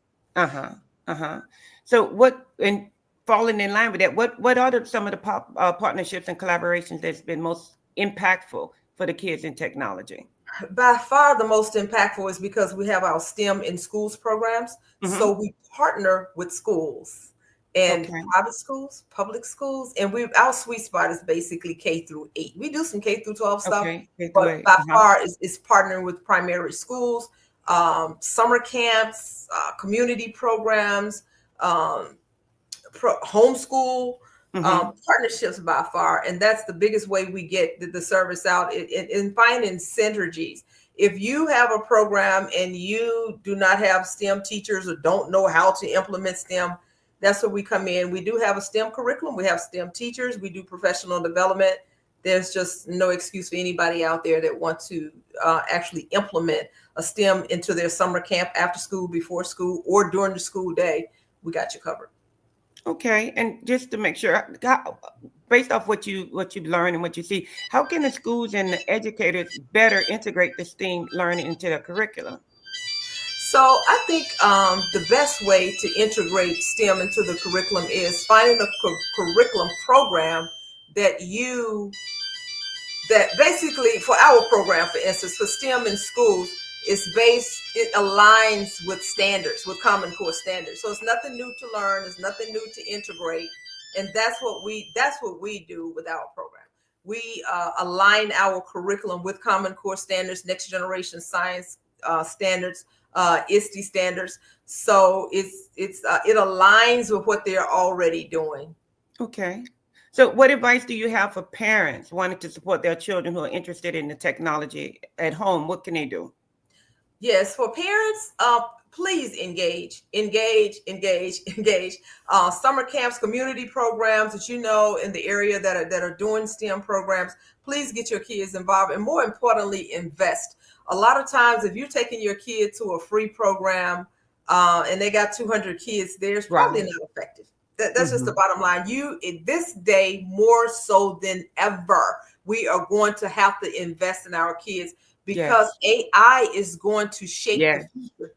They will see a day, kids will see a day that we won't. Right. So you got to do this. AI is here, it's not going anywhere, and it's a part of technology that has been growing and is moving so fast. You're going to have to invest in your kids. You're going to have to. You are going to have to, because the wheels of government turn slow, and education is government. So by the time the schools embrace education, embrace technology the way it should be, and not just putting computers in classroom and giving a kid a laptop and saying, hey, this solves the problem. It doesn't. Parents are just going to have to be more responsible and get involved in their kids' life and education on every aspect. And then if you don't know, if you don't have a clue, Google it. Every community just about have summer camps. And now is the time, actually coming up as soon as after these holidays are over with, summer camp advertisements are going to be out there. Time is out for sending your kids to, to see an aunt up north or out in California somewhere to spend the summer. Education must continue, or our kids are going to lose ground. There's just no other way. Now, what are some of the future goals for the Kids in Technologies and the Girls Pursuing Science? What would you advise them on the future goals? Yeah, so our future goals for our organization really is to continue doing what we're doing and being able to reach more kids, especially internationally, where they take STEM education a little bit more seriously than we do here in the United States. Totally get it, totally understand it. I don't have to do a lot of selling internationally as I have to do here in the United States, to be honest. So we would really like to launch our program internationally, especially since it's digital, Okay. And tell us again how, give us those who are just listening, can you give us the information again over the air on how they could contact you? Absolutely. The easiest way to contact me is through learnwithjacqueline.com. Okay. And we're going to say that again later before we close. How has your social entrepreneurship shaped your approach to education and community engagement? Just being able to meet so many people and partner with nonprofit organizations and other organizations that have the same interest as we do. Okay, so what are the key characteristics you believe young girls need to succeed in the STEM field? Just be a girl. So there's no weaning process. If they're interested, you're ready. Yeah. Oh, absolutely. And even if they're not interested, that's the key to our success. We meet them where they are. We know that they're interested in makeup and beauty. Most Absolutely. We meet 98% of them.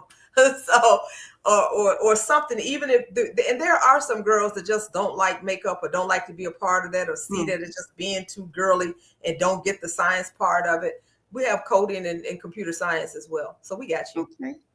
So now, how do events like Black Business Olympic amplify your mission and your reach? Actually, based on what you guys are doing. So what you guys are doing, what you even doing here today, because somebody somewhere is going to hear this. Absolutely. So there you go.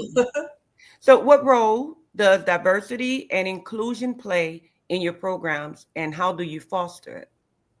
So we definitely foster diversity and inclusion because actually the bottom line to diversity and inclusion, regardless to the negative impact, the negativity that may be attached to it, or you're just giving somebody something that's not bringing something to the table. Diversity is positive in so many ways. From the mere fact, from the bottom line is we bring different perspectives to the table. There's no one way to do things, and I can reach more people that way. If I'm reaching Black people in my community, if I have a female over here who's reaching women, if I have a Black male over here who's reaching the Black males, if I have someone from the Asian community, from the Latino community, from the white community, from wherever you're from. So when you build a mecca like that and bring diverse opinions and experiences to a situation, it's just a win-win for all that's involved. Absolutely. Bottom line. Absolutely. Bottom line. So you call it whatever you want to. It's it's synergies, it's growth, it's collaboration from different perspectives, and it's just it's good. If you're it's not good for kids to go to all Black schools. Absolutely. It's not good to be in an all white school. Absolutely. Especially an all white school. It's just not good. It's not a good idea. It's so much. It's so much. It just doesn't. It doesn't work. It's not effective. Yeah, you can't grow. Nope. Okay. Now, what trends do you see in STEAM education, and how are you preparing for them with the growing technologies again? Absolutely. I think the biggest thing in STEM and STEAM education and education period that's going to be the game changer is artificial intelligence. It's artificial intelligence. With the onset of artificial intelligence and how it's in every aspect of our lives, that's going to be the game changer. And the way we're preparing for it, we're embracing it, we're learning the tool, and we're using the tool. Okay. So how do you measure the impact of your programs on the students and the communities you serve? Because we are working with schools and all of our programs to where we're partnering, and sometimes where we are partnering, and they may be sponsored by foundations or corporations. We always do a third-party evaluations. Our programs are evaluated from the time a kid steps into the program, we're pre-tested, to the end for post-testing. Okay. So there's a pre-testing to determine where they're going to start in the program? Absolutely. There's a pre-testing to determine where they are. We meet all kids where they are. And that because in our pre-testing, it just doesn't test on skill. It also tests on the type of learner you are. Very important. All kids don't learn the same. We learned that in 2020. Some kids' grades shot up tremendously just because they learn better visually and by being online. 30% of kids in certain school districts did not go back to school after 2020. They learned online. Online schools popped up all over the country, K through 12, because we figured out some kids learn better online. And of course, some kids did not do well at all. They gotta have that interaction in person. So that's a part of our pre-testing to determine how a kid learns, as well as the skill set as to where they are, as well as their interest. But what is it? Sports that get you? If you don't like sports, so some kids don't like sports. Do they like to read? Whatever it is, whatever they're interested in. Are you interested in the medical field? Are you interested in the education field? Are you interested in technology? Whatever it is, all kids have an interest in something. Right. And we meet them where they are. Okay, that sounds awesome. So what advice would you give to aspiring social entrepreneurs looking to make a difference in education? So I think that for aspiring social entrepreneurs, I would probably give a warning more than anything, because we tend to dive in and put our hearts in it and wanting to help when we can't help ourselves. We want to go to underprivileged neighborhoods, so we're underprivileged actually ourselves. You can continue to work and give and give and give, and you just won't have. So social entrepreneurs, I would suggest that you treat your social entrepreneurship just as you would if it was a business, and just in understanding it is for what it is. It's a business, and approach it that way. You must get paid for what you do. Somebody have to pay for these services. You can keep running to the school and volunteering and not getting paid, and in the meantime, your household is suffering. You just on a for real basis cannot continue to do that. It takes money and funds to do what we do.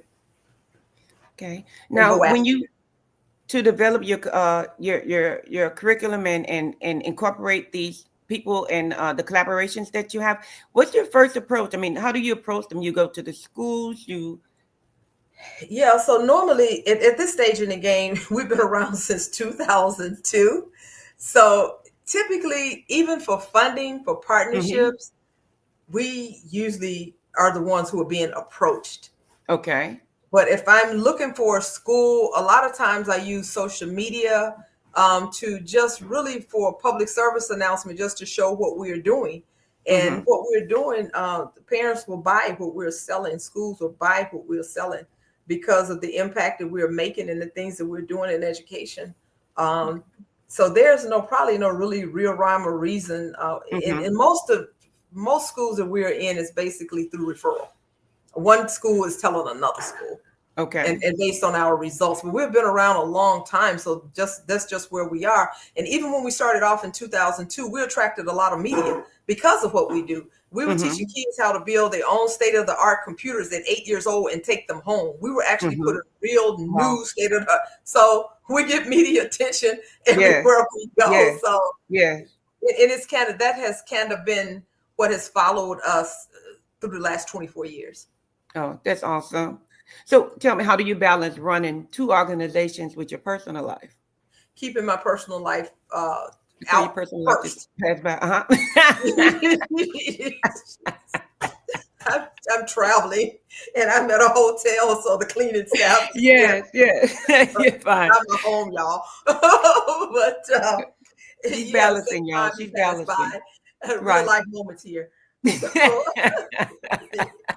I'm actually traveling, but at any rate, so give them some advice. Those who are, trying to balance these organizations and the personal life too. What can you tell them? So you really do have to keep first things first. You have to prioritize. It's important that you just can't keep running and doing for everybody else, especially moms, grandmothers, females. We just cannot keep putting everybody before ourselves. We have to do some things that we like and don't feel guilty about doing it just unapologetically. I'm going to the spa today. Matter of fact, when I get out with you, I'm going to get my eyebrows done. They need Yeah. Or if I want to do something, you look beautiful. You look beautiful. I just do it, and don't feel guilty. You have to take time for yourself, because really that's all you have. Because once you expire, you're gone. That's so that me time. Yeah. So stress on. Make sure you prioritize your me time to give you time to unwind and refocus and regrow. Absolutely. Yes, I understand. Absolutely. Yeah. Okay. So, what legacy do you hope to leave through girls pursuing science and kids in technology?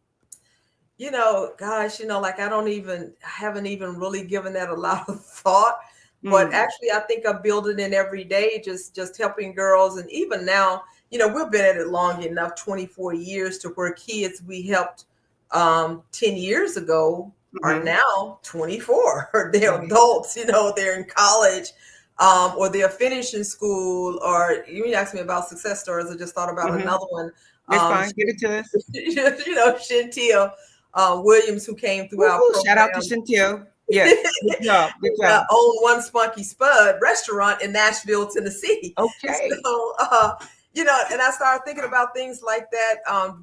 Girls, starting their own businesses. Girls in Leland, Mississippi, that went to Leland High School, that have their own makeup lines. That girls in California and have their own makeup lines and selling their own lip glosses and and things like that. So to me. And then of course when I'm out eating somewhere, I go, hey, Miss Thomas, and they remember me, and I'm like, thank you for this. And it's that is awesome. So, so to me, I guess that's my legacy. Living legacy. Well, I applaud you. It is absolutely wonderful what you do. So how do you engage the community organizations to expand the reach of your program? And we covered that a little bit. So how I engage community organizations actually is through our partnerships. And I think it's very important that we find the synergy, and just not in our organizations and other organizations that we work with, but if there's synergy in what two organizations are doing, I think it's very important that you pick up the phone, call, email, text, do something, say, hey, you do this, and we just form win-win situations. Win-wins are always good. You bring this, I do this, you do that, and the third person, the community that benefits win. Everybody wins when you can come together and build a collaboration.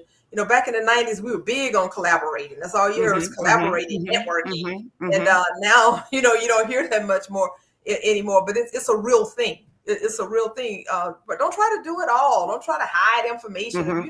Right. For sure. We share it. Let's do this. Yeah. I'm serious. Hand-in-hand elevation.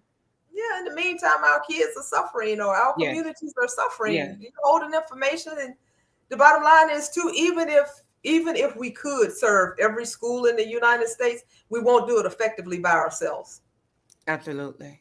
How can people get involved? How can people get involved supporting your mission and partnering with your organization? Absolutely. Just go online. Of course, our Kids and Technology website is kidsandtechnology.net, and our Girls Pursuing Science website is girlspursuingscience.com. And of course, I have my own personal website of things that I give back in the community, to where I train parents and actually have one-on-ones with them as to how they can engage their kids right now. We help nonprofits to be able to raise money through artificial intelligence and writing grants themselves. I teach them how to do that. And also teachers and educators. We do professional development for teachers and educators, and we do workshops, 60 minutes to 90-minute workshops, to where we're helping parents, educators, and nonprofit organizations. And you can find out more about that at learnwithjacqueline.com.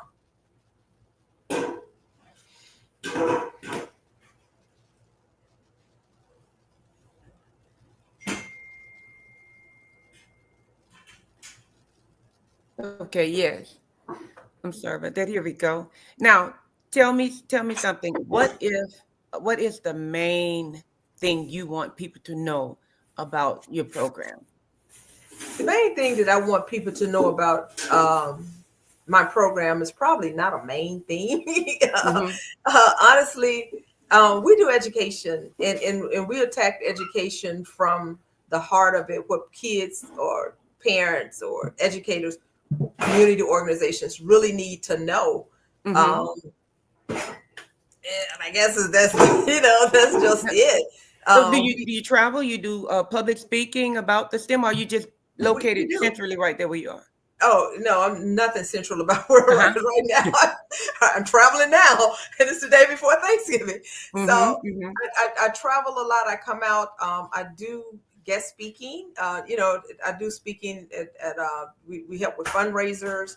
We do guest speaking. I do guest speaking. Of course, I travel. I do a lot of professional development, training and putting on trainings for other organizations and schools and faith-based organizations and any type of programming, after school programming, before school programming, conferences, wherever education is taking place. And even with small businesses, sometimes I do a lot of consulting, especially around artificial intelligence, and showing people how to use that tool with what they're doing. The key thing with using artificial intelligence is taking your business to the next level, not trying to get into this and get into that. If you're an attorney or if you're a CPA, you can use artificial intelligence to make your business more proficient. It doesn't matter. Okay. Now, how many people, young ladies and men, apparently, do you normally have in the program at one time? Is there a cutoff? You only have so many students per class? Well, we don't. Well, what we do is partner with schools. So the smallest school we have 400 kids. Okay. The smallest. Okay. So when we partner, that's how we expand ourselves, because we actually train and do professional development. We pass this information on to you, and you take it and you serve your kids. I understand. Now, your training, is it hands-on or everything is online? Oh, no, it's definitely hands-on. So again, I do a lot of travel, and I do some things online. In fact, I have a training coming up in Pennsylvania, but it's going to be through Zoom, through the Girls Pursuing Science program, where an organization purchased our curriculum. So we would be making, and I would be showing them how to implement the program within their school system through Zoom. Oh, that's awesome. That's awesome. How long does the training usually take, or does it vary depending on the staff and the... It definitely varies depending on the number of participants. And typically, like for this school we're doing, it's going to be 5 teachers. So it's a teacher that represent each grade level of the school to where they're doing it in Pennsylvania. So they already have the kits, everything have been shipped to them. And we will actually teach them how to implement the program within their school. Oh, that's fantastic. And that's only going to last an hour. So it's not long. Okay. Now, once again, can you tell them, everybody listening, how they can get in touch with you and become a part of your program, whether they're trying to help sponsor or whether they want to get involved and have the kids enrolled? Absolutely. You could contact me. Actually, you can Google my name. It's the simplest way, but learnwithjacqueline.com or kidsinTechnology.net or girlspursuingscience.com. Jacqueline, thank you so very much. We definitely applaud what you do. I'm just amazed just talking to you.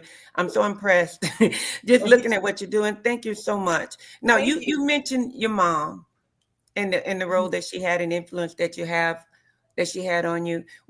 Tell me one of the main memories you have that you felt like this was the moment that she inspired me to go, to do and be my very best and to share.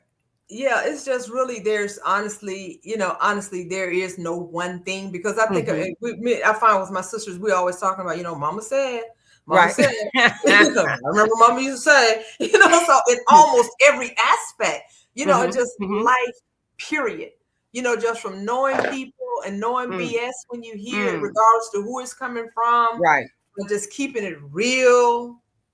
If I had to pin it on one thing, pin it right there in every situation. Yeah, I don't care what it is.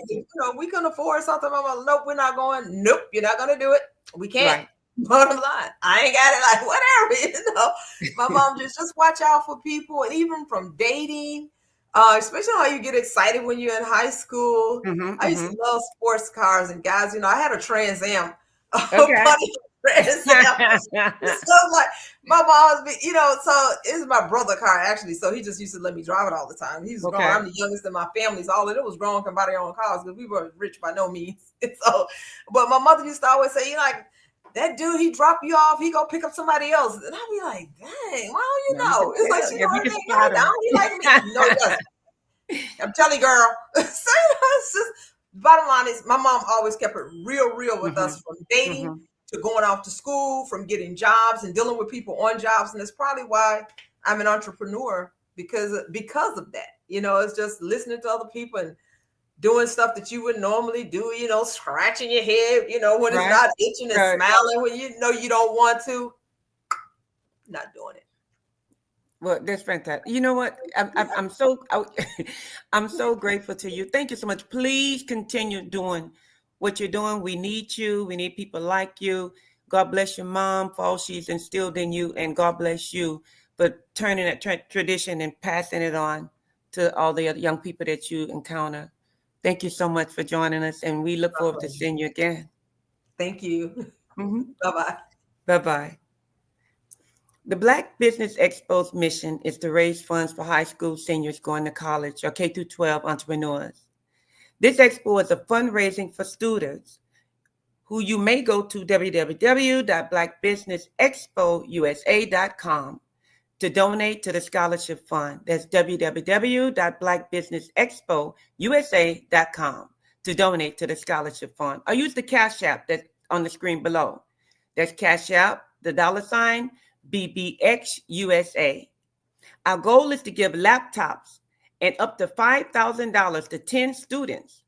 The students can register online at www.blackbusinessexpousa.com. And remember, every dollar counts. So we want to remind you to donate to the scholarship fund.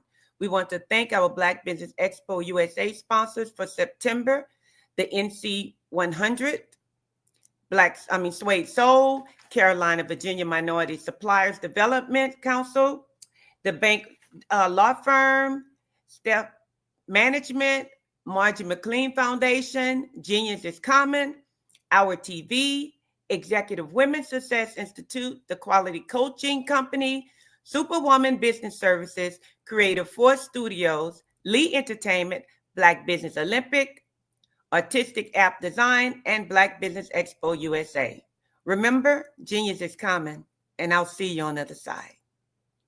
I am from Washington, D.C., but I was raised in Durham, North Carolina. I came to Durham when I was about 5 or 6, and then I traveled back and forth to D.C. because it's where my people are from.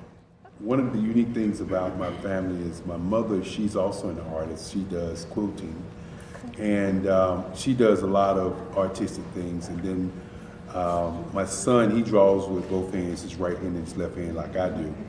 So that's kind of a family trait. And then my other son, he's a videographer, and my daughter, she works, she's a regional vice president for Sunglass Lab.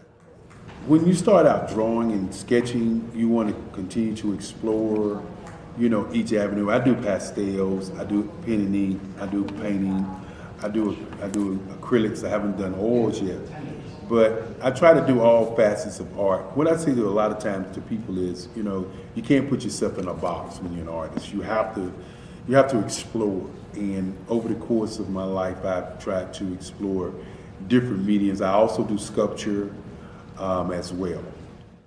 I choose my subjects by the intensity that they have in their faces, or the intensity that somebody is moving, because I do more than portrait drawings. I also do I do abstract, and then I do figurative drawing also. Well, what happened in this particular show is that I started out trying to come up with something that would be a little bit different than what everybody else is doing. So I was working on a Barack Obama show, and they wanted me to do some paintings of Barack. And so what I did was, because of the deadlines, I kind of did it kind of fast. And then I realized when I was doing it fast, I enjoyed it. And so then I started doing other pieces the same way, and I started to enjoy those pieces also. And so I came up with this particular style, and it's a style of lines and colors. And what's interesting is that when I was in college, I did a show called Lines, Colors, and I talked about the boldness of the blacks, the hotness of the whites, and this is how this has come about, you know, later on in my life. And the colors comes from a lot of the entertainers that I work with. where they wear different colors. They don't wear, you know, your plain reds or your whites. They wear different colors, and so that's also another piece of what's giving me the colors. The subtitle of this show is Faces That Speak Life. That's real critical. Faces that speak life. Each one of these pieces is a life source and a life energy that's being put on display for people that are looking at them. You know, I always say in terms of my art, it's not important that I draw them. It's important what you get out of what I draw. You know, I don't try to just draw it because you like it. People wanted me to do prints. I didn't do prints.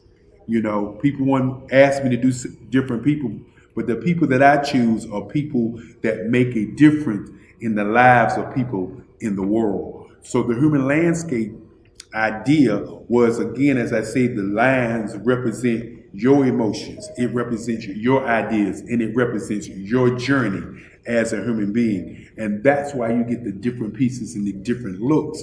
And as you notice, I try not to do one look that looks alike another look. And that's what's the most important part of this show.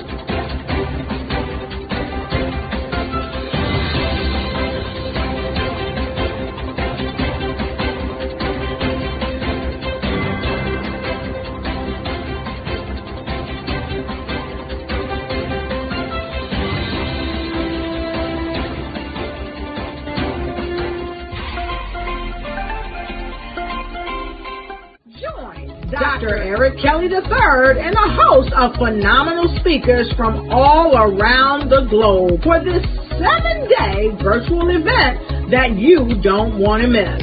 The mission of the Black Business Expo is to raise scholarship money from kids all the way from high school, all the way from college. The Black Business Olympics is one of the largest Black business showcases in the world. It is an opportunity for businesses and companies to showcase their businesses globally. We are going to be giving away laptops up to $5,000 away to students.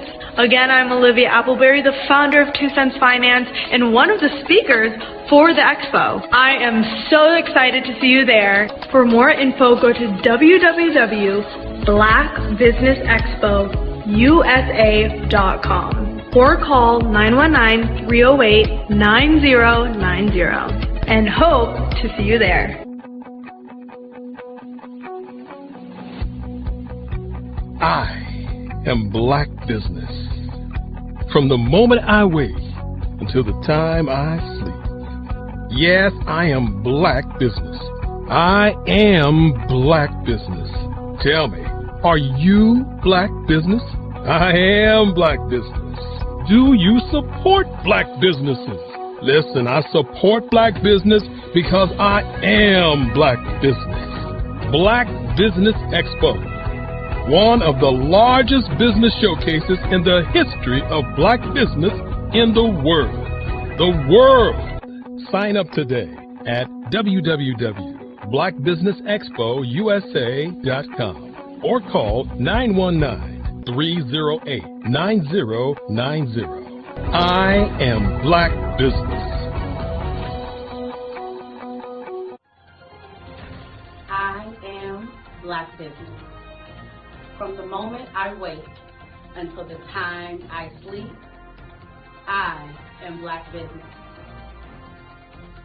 I am Black Business. Are you Black Business? I am Black Business. Do you support Black businesses? I support Black business because I am Black Business. Black Business Expo, one of the largest business showcases in the history of Black America in North Carolina. Join Dr. Eric Kelly III, and a host of phenomenal speakers from all around the globe for this 7-day virtual event that you don't want to miss. The mission of the Black Business Expo is to raise scholarship money from kids all the way from high school, all the way from college. The Black Business Olympics is one of the largest Black business showcases in the world. It is an opportunity for businesses and companies to showcase their businesses globally. We are going to be giving away laptops up to $5,000 away to students. Again, I'm Olivia Appleberry, the founder of 2 Cents Finance and one of the speakers for the expo. I am so excited to see you there. For more info, go to www.blackbusinessexpousa.com or call 919-308-9090 and hope to see you there. I am Black Business. From the moment I wake until the time I sleep. Yes, I am Black Business. I am Black Business. Tell me, are you Black Business? I am Black Business. Do you support Black businesses? Listen, I support Black business because I am Black Business. Black Business Expo, one of the largest business showcases in the history of Black business in the world.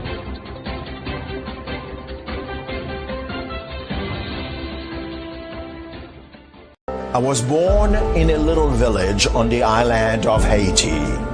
Many deadly diseases pounded me. It is as if they were on a mission to end my existence on this earth. I refused to give up. In 1983, I left Haiti and came to the United States of America. And I came with $5, 2 shirts. I didn't speak in English. I came to Atlanta. I got a job. I was a doorman. I was a doorman with a dream. What I used to come on stage. I'd rehearse this moment that I'm standing in front of you. That's the power of a dream. Maybe today is the day you begin acting as if you already have it. And then step out with full force. Take a risk. No condition is permanent. Don't let your situation distract you. You are chosen. You are called. You are born for a purpose in this life.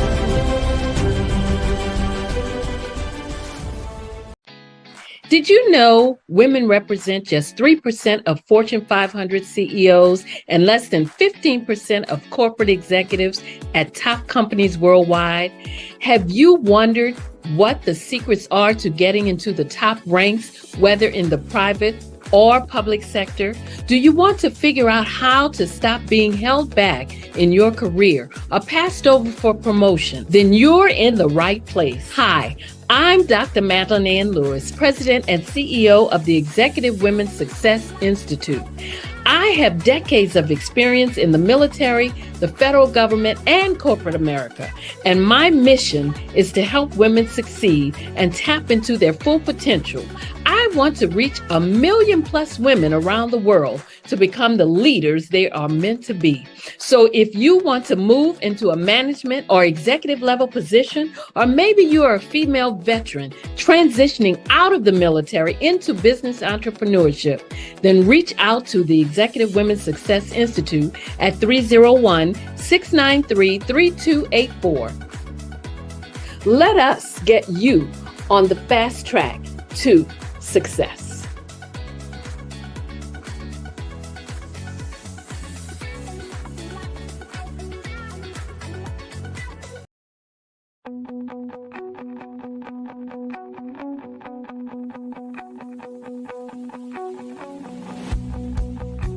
I am Black Business. From the moment I wake until the time I sleep. Yes, I am Black Business. I am Black Business. Tell me, are you Black Business? I am Black business. Do you support Black businesses? Listen, I support Black business because I am Black business. Black Business Expo, one of the largest business showcases in the history of Black business in the world.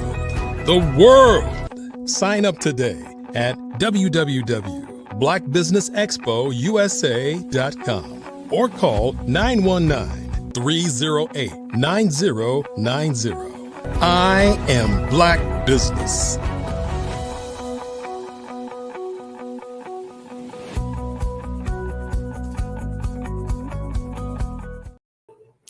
Good day, business owners, entrepreneurs, thought leaders, and corporations. Welcome to the Black Business Network. My name is Ravana Amos, and I am your business moderator for this edition of Black Business Network. The Black Business Network is a 24-hour business network showcasing Black businesses, business owners, entrepreneurs, and thought leaders worldwide. We have speakers from North Carolina, London, Singapore, Africa, Japan, and cities all over the United States. The Black Business Network is a global community sharing its business knowledge to empower, inspire, and educate businesses about businesses. Today, we will be doing a fireside chat with Dr. Mitchell and Dr. Reddish. Dr. Mitchell is an executive director of Comfort Care Home Care, West Georgia. Dr. O, as she is known, is a former widow, mother, school principal, licensed minister, and certified life coach, who has answered her calling to serve and provide high quality, reliable, exceptional care for the sick, shut in, and suffering. She uses her transformative skills as a servant leader to enhance her community and help others to live the best life possible. The best part of being a part of the Comfort Care franchise is a commitment to personal-centered care with a care-like family approach. Dr. Reddish, also known as Dr. Z, the Bald Mom Doc, is an entrepreneur, author, speaker, and transitional life speaker dedicated to empowering others to grow through life challenges, coined as a radiologist.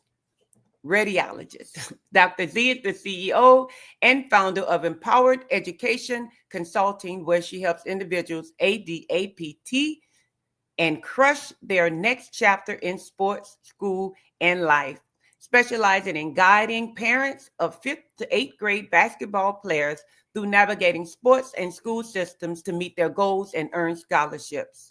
She also supports women facing life transition, life career, and relationship status, changing and empty nesting through personalized coaching.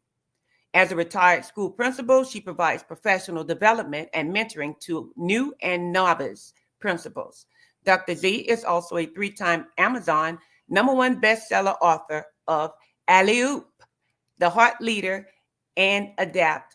Her Dr. Z resides in Atlanta, Georgia, with a husband and 2 adult children. I present to you Dr. Reddish and Dr. Mitchell. And remember, genius is coming, and I'll see you on the other side. Welcome. Hello, everybody. I am so excited to be here and welcome Dr. O, whom I know very, very well. We will talk about that in just a moment. So thank you for that wonderful introduction. And we are going to jump right into this interview. So you may notice our names are somewhat similar in that they have the Thea and they have the doctor and the O and the Z. So I have to tell you, there is a relationship here. Dr. O, do you want to tell them what our relationship is? You're on mute. Greetings. We are roommates. Yes. Roommates, that's right. Not only did we share a room growing up, we shared our mother's womb. We are identical twins. Can you tell? Yes. And I am going to be asking Dr. O lots of questions today about her experience. Now, I know you mentioned, it was mentioned in your bio that you are the owner of Comfort Care home care. So I want to jump right in, and I want you to start by telling us a little bit about you. Just tell us a little bit about your background. Thank you so much. Again, my name is Dr. Orthea Mitchell. I go by Dr. O, and I now reside in Georgia, but I'm originally from Pennsylvania. And I had the privilege of being a wife and a mother to 2 young children.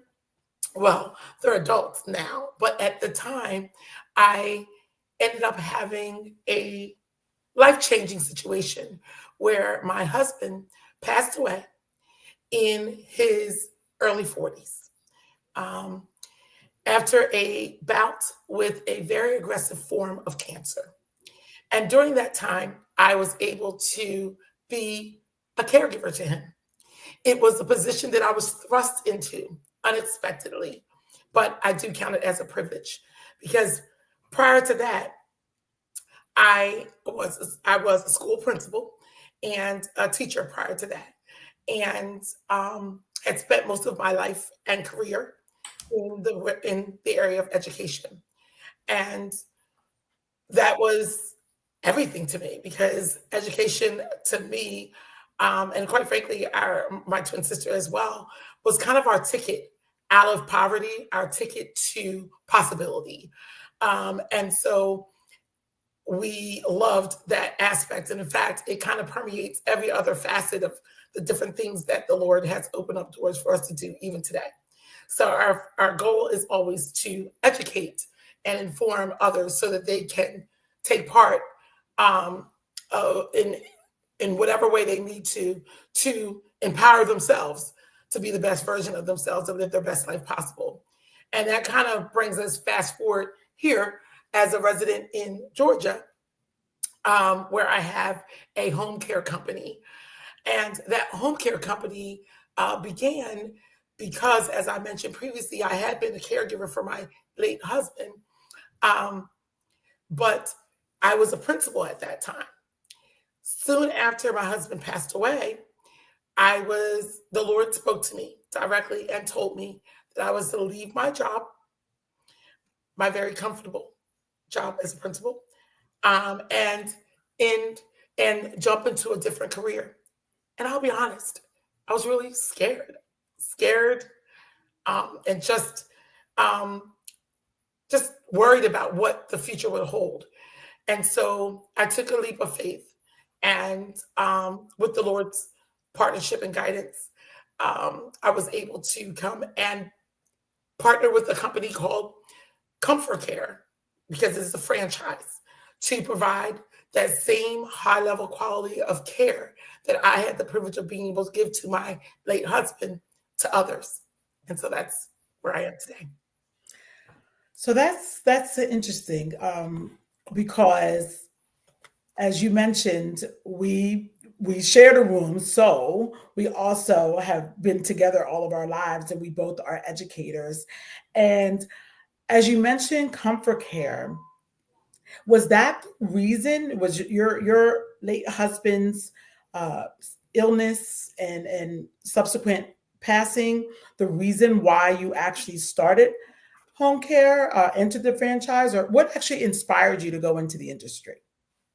Well, the first thing was the need, because I never really had thought about it before I met with him. Before he got sick, I didn't mind taking care of my husband because I was his wife, and that was what you do. And that's how it is with someone that you love. You just jump right in and you do what you can. But what I learned was that this is a particular experience where one person isn't enough. And sometimes it's really hard. And I remember very clearly when my late husband was ill, that I would be at home caring for him and my doorbell would ring. At that point, he was actually on hospice. He had been on hospice for a couple of months, at least 2 or 3 months. And I remember when that door opened and on the other side was this caregiver. And I'd rush her into the house and I'd say, "Hey, how long are you going to be here?" And she'd say, I don't know, 30 minutes or so. I'm like, great, let's change the bedding and let's do this and let's do that. And I quickly partnered with that person to do what needed to be done. But I definitely recognized very quickly how much the caregiver needs care too, and how hard it was to provide that care. And so that's what kind of made me think about the whole caregiving experience. But the fact of moving into this as a career was clearly God, because I did not have a desire to do it. It's just what happened out of my life story. But I now recognize it was a part of the calling that he had been well preparing me for. I just didn't understand that that was what was happening at that time. So can you tell us, what was the experience like? I mean, you left your, as you described, very comfortable job, the one that you had known very well, because we had been in education all of our lives. So having been a principal for several years, you transition into this new industry, even though you had some experience with your husband. Tell us a little bit about some of the challenges that you faced while you were while you made the transition into this field, home care. So I'll be honest, when the Lord had told me to do this, I was afraid, like I mentioned. And so I dragged my feet. I just did. I continued working. And then I lived in Pennsylvania, but I purchased a house in Delaware. And that was kind of like my ode to Jesus. It was kind of like, I hear you, Lord. I'm supposed to do this. I'm not quite ready yet, but let me show you I'm going to do this eventually. So I bought this house in a different state, drove 80 miles one way to work every day while I was walking through my spirit of disobedience. I had some things that I had asked God for. Like I said, I was really scared. I was used to having my late husband and having someone to partner with. Even with you as my sister, I was used to having someone else there to support me. So I asked God, what can I do? And he sent me a partner. He allowed me the privilege of being able to get married again, finding love again.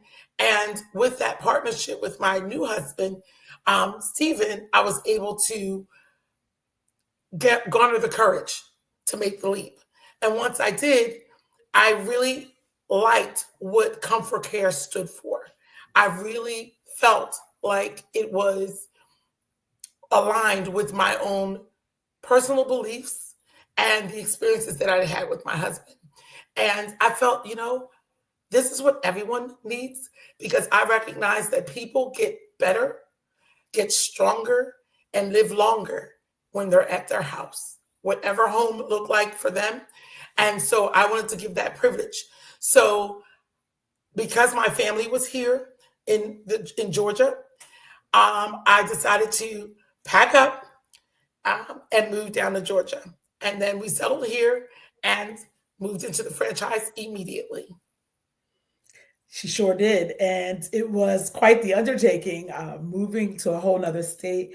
And you mentioned Comfort Care. It's a really good franchise. I know I've done a lot of work with you, even with Comfort Care.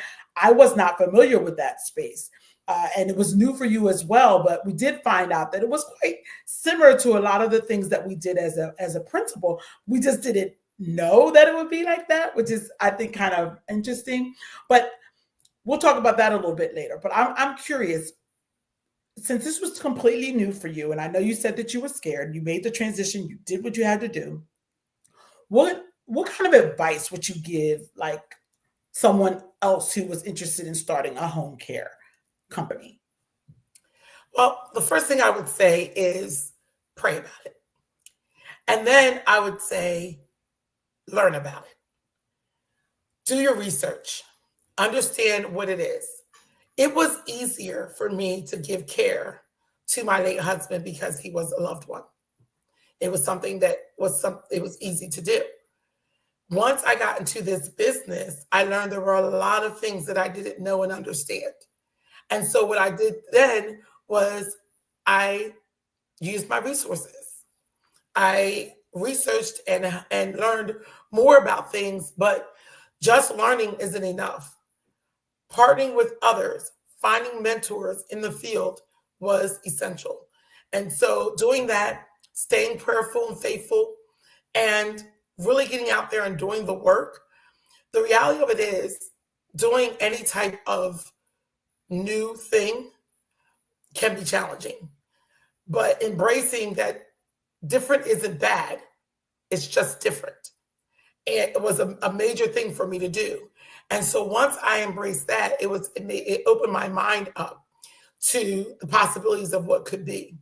And so what advice I would give to people if they're looking into going to home care, I would say it's a very worthwhile and necessary job for people to go into, but it is not for the faint at heart. It is challenging, but it is worth it. To be able to help others live their best life possible is 100% worth it. I love that, and I agree. It is so important. And I have to admit, before your husband got sick, I never actually even thought about it.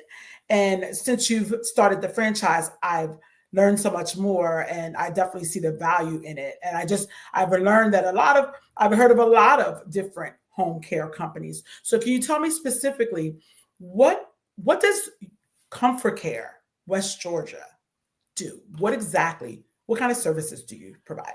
So we provide in-home care services, and the name Comfort Care, as I said, is a part of a franchise, but I really did take it to heart. A lot of people think it's some spinoff of Comfort Care, and I don't think that that's the case. For me, it's come for care. Come to me. Let me help to lift the heavy burden that you might have with challenges. And so what we do is we provide in-home support through certified nursing assistants or personal care assistants that will come in and will help with all activities of daily living. And by activities of daily living, I mean things like that we all take for granted when we have them: eating, drinking, walking, transferring, bathing, things like that. So we're willing to come into the home and partner with that individual and their families to help them live their best life possible. So we would do things like safety and supervision checks, making sure that the person is safe, meal prep, light housekeeping, laundry, errands, companionship, medication reminders, a lot of things that we don't even think about are really challenging when for some reason your body isn't able to do what it used to do. And you don't always have a backup plan or someone who's available. Because just like me, when my late husband got sick, I was working full time. I still had to continue working full time. I still had to continue being a mom and doing all the things that were already responsibilities. My life didn't stop because of the illness. And so what we were able to do was partner with other people, like I said, when I swung open that door, and that's what we do here. We're the people on the other side of that door that's here to help, to lift the load. Very cool. So I know I've heard of home health care, and then there's home care. And I know that Comfort Care is home care. Can you talk to us a little bit about the difference between those two businesses? That's a really important difference. And so home health care is the care that you would receive that are skilled services. Those are those things like when you have a nurse come to your home, or occupational therapy, or physical therapy, or speech therapy. Those are skilled by a professional that is specific in that type of profession. Now, that's often covered by your insurance. So particularly if you're elderly, or if you had some type of medical reason why you can't get out easily back to the doctor, or often to PT or whatever, then they will send home health services into your home for a very temporary amount of time. That amount of time is typically about 6 weeks. And even if you haven't met said goals, you're still going to be discharged because your insurance is only going to pay for it for a limited amount of time. What we provide, because we often at Comfort Care, we partner with home health companies. We're the ones who come in and stay a while. You see, those people who are in home health, those skilled workers are coming in, they're providing their said service, and then they're off to the next client, the next patient to provide that same service. So typically a visit from a home health professional will last anywhere from 20 minutes to 60 minutes. Very rarely will it go over that. For us, we provide services that are at a minimum 4 hours at a time. So we're there to pick up all the pieces. So even if the home health person is there, we will be there to partner with them. Let's just say that a home health person comes, because one of the things they often sometimes do is they have a certified nurse assistant that works on their team sometimes with home health. And what they will do is that person will come out and let's just say maybe they'll give mom a bath, okay, a bed bath if they're having difficulty or something, or help them in the shower. And that happens. Well, what happens if mom or dad is incontinent, where they can't hold their urine or feces anymore? Well, most people go to the bathroom more than once a day. So someone would need to be there to come and assist them. If we're there for hours, we would be able to do all of those things, assisting with all kinds of activities of daily living, not just that. So that CNA that would work with the home health team would only be coming for the purpose, most of the time, for bathing. They're not doing anything else. They'll do that particular task and they're gone. They're skilled at it, but we have people on our team that do that same thing, except that we're there for the duration. And we'll do whatever else is necessary, even down to little things that you might not think about. Who's going to walk the dog if you can't walk? Who's going to water the plants if you're not able to get around your house? Those types of things. Who's going to go get the mail from the mailbox? Wow. So we'll do whatever we need to do to help with your activities of daily living.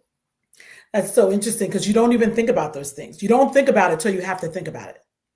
And if you have to think about it, it's probably too late, because that means you have to do something about it if you're thinking about it. And so it's great to know that difference. That's a really big difference. So in home care, you're going to come and you're going to spend a certain amount of time, and it's going to be at least 4 hours, but can it be more than that? It can be 4 to 24 hours. So we cater to whatever you might need. And we work in the state of Georgia. We work in partnership with a registered nurse. So every home care agency should have a registered nurse on their team in the state of Georgia. In other states in the United States, they might not have it regulated in that way, but you can still look it up. Every state is going to have people who provide this service, but the levels of it and the levels of oversight of it might differ by state. But here in our state, in the state of Georgia, what happens is we go into the home with a registered nurse. That registered nurse is going to help to look at all of the medical information, including medications that a particular client is currently using or has used, or whatever might be the situation. And then they develop what we call a care plan that certified nursing assistant or personal care assistant follows every time they're there. So that's the way that we do it in the state of Georgia. And it's a really, really necessary position because, like I said, it absolutely impacts the quality of life, not just of the client, but for those who love and care for them as well. That's great. That's great to know. So now I've been a part of this. I've been fortunate enough to spend time with you. One of the things that we do as sisters, both being entrepreneurs now, we're edupreneurs. We've hung up our principal hats for the moment, but we're still continuing to educate. And we can just tell from this interview that that's what you're in the business of doing, making sure that people fully understand what home care is and the services they provide, so that even if they didn't go with comfort care, they would be able to make sure they're getting the actual things that they need for their loved ones. So can you tell me a little bit about how does comfort care compare to maybe other home care companies? What sets comfort care apart? So Comfort Care is a franchise so they've given us a blueprint, if you will, the franchisees, a blueprint of how to run a successful professional home care agency. But I'll be honest with you, each agency, even with that blueprint, is its own entity in that just like at schools. I'm sorry? Just like with schools. Just like with principals. It depends on the leadership. Yeah. Exactly. And that's just it. It depends on the leadership. So what sets our company, Comfort Care Home Care West Georgia, apart from others is our dedicated care-like family approach. You can expect to get the same level of care and support that you would get from someone who's in your very own family. And that's a guarantee because that's what I work every single day to do, to provide each and every client with peace of mind. And peace of mind, there's no dollar amount that you can attach to that. It is invaluable. So what sets us apart is that personalized approach. You have me. I act as the bridge. And like you said, Dr. Z, this business is very much like our role as a principal. And what that means is at one point, as a principal, I had the privilege of being able to assist everyone. I had to advocate for the neediest. Every one of my students, I stood for them as their support. I had to teach not only my students, but also the teachers who taught my students. I do the same thing with my caregivers. I have to ensure they have the supports and services they need to be successful in providing a high quality care. The biggest thing that I offer and that my particular team offers is that person that you call. When you pick up the phone to call us and that you, for whatever reason, whether it's to start service or do any type of change or anything for services that you already have, you're going to get a live person. You're going to get me or someone from our team, and we're going to be able to immediately assist you and figure out what exactly your needs are. And when I say I act as that bridge, those same responsibilities I had as a principal, I have as the executive director in my company. Meaning, when you pick up that phone and you say, hey, there's a problem with this particular thing, my job is to problem solve. It's not your job. It's not your problem. You should not have to worry about whether or not that person's going to be showing up at your front door, because you have to worry about being ready for work or transitioning the children or doing whatever it is that you have to do. You shouldn't have to worry about someone else's schedule. That's my job. That will be the job as the principal, to make sure that there's a teacher in front of that classroom. So that's my job, to make sure that there's a caregiver in that home for that family, or working with the family to ensure that that person's needs are being met. One of the biggest things that we do as principals is work with all the individuals. We set goals, we partner to meet those goals, and then we crush those goals, right? Dr. Z, we crush those goals, right? Whatever they might be. And so that's what we do. And that's what I do as the executive director. I go in, I meet with the family individually, and I find out exactly what the client needs. Yes, I come to the house. It's absolutely free. I come to the home and I partner with you, and I make sure that we get all the information that we need. Then I pull in the rest of my team, which is that registered nurse. And then we do a great care match based off of all the information that we receive during that meeting with the client and the client's family, and whatever the registered nurse says, and we figure it out, just like a family does. When you're in a family, when something happens, every answer isn't written down. Every situation hasn't been discussed. So you know what you do? You sit down and you talk about it. You pick up the phone, you call about it. jump on your computer, you learn about it. Whatever you need to do, you do it. And as the executive director, I take that responsibility great as being the number one person who's going to be that liaison between the family and the company to ensure that everybody lives their best life possible. I love that.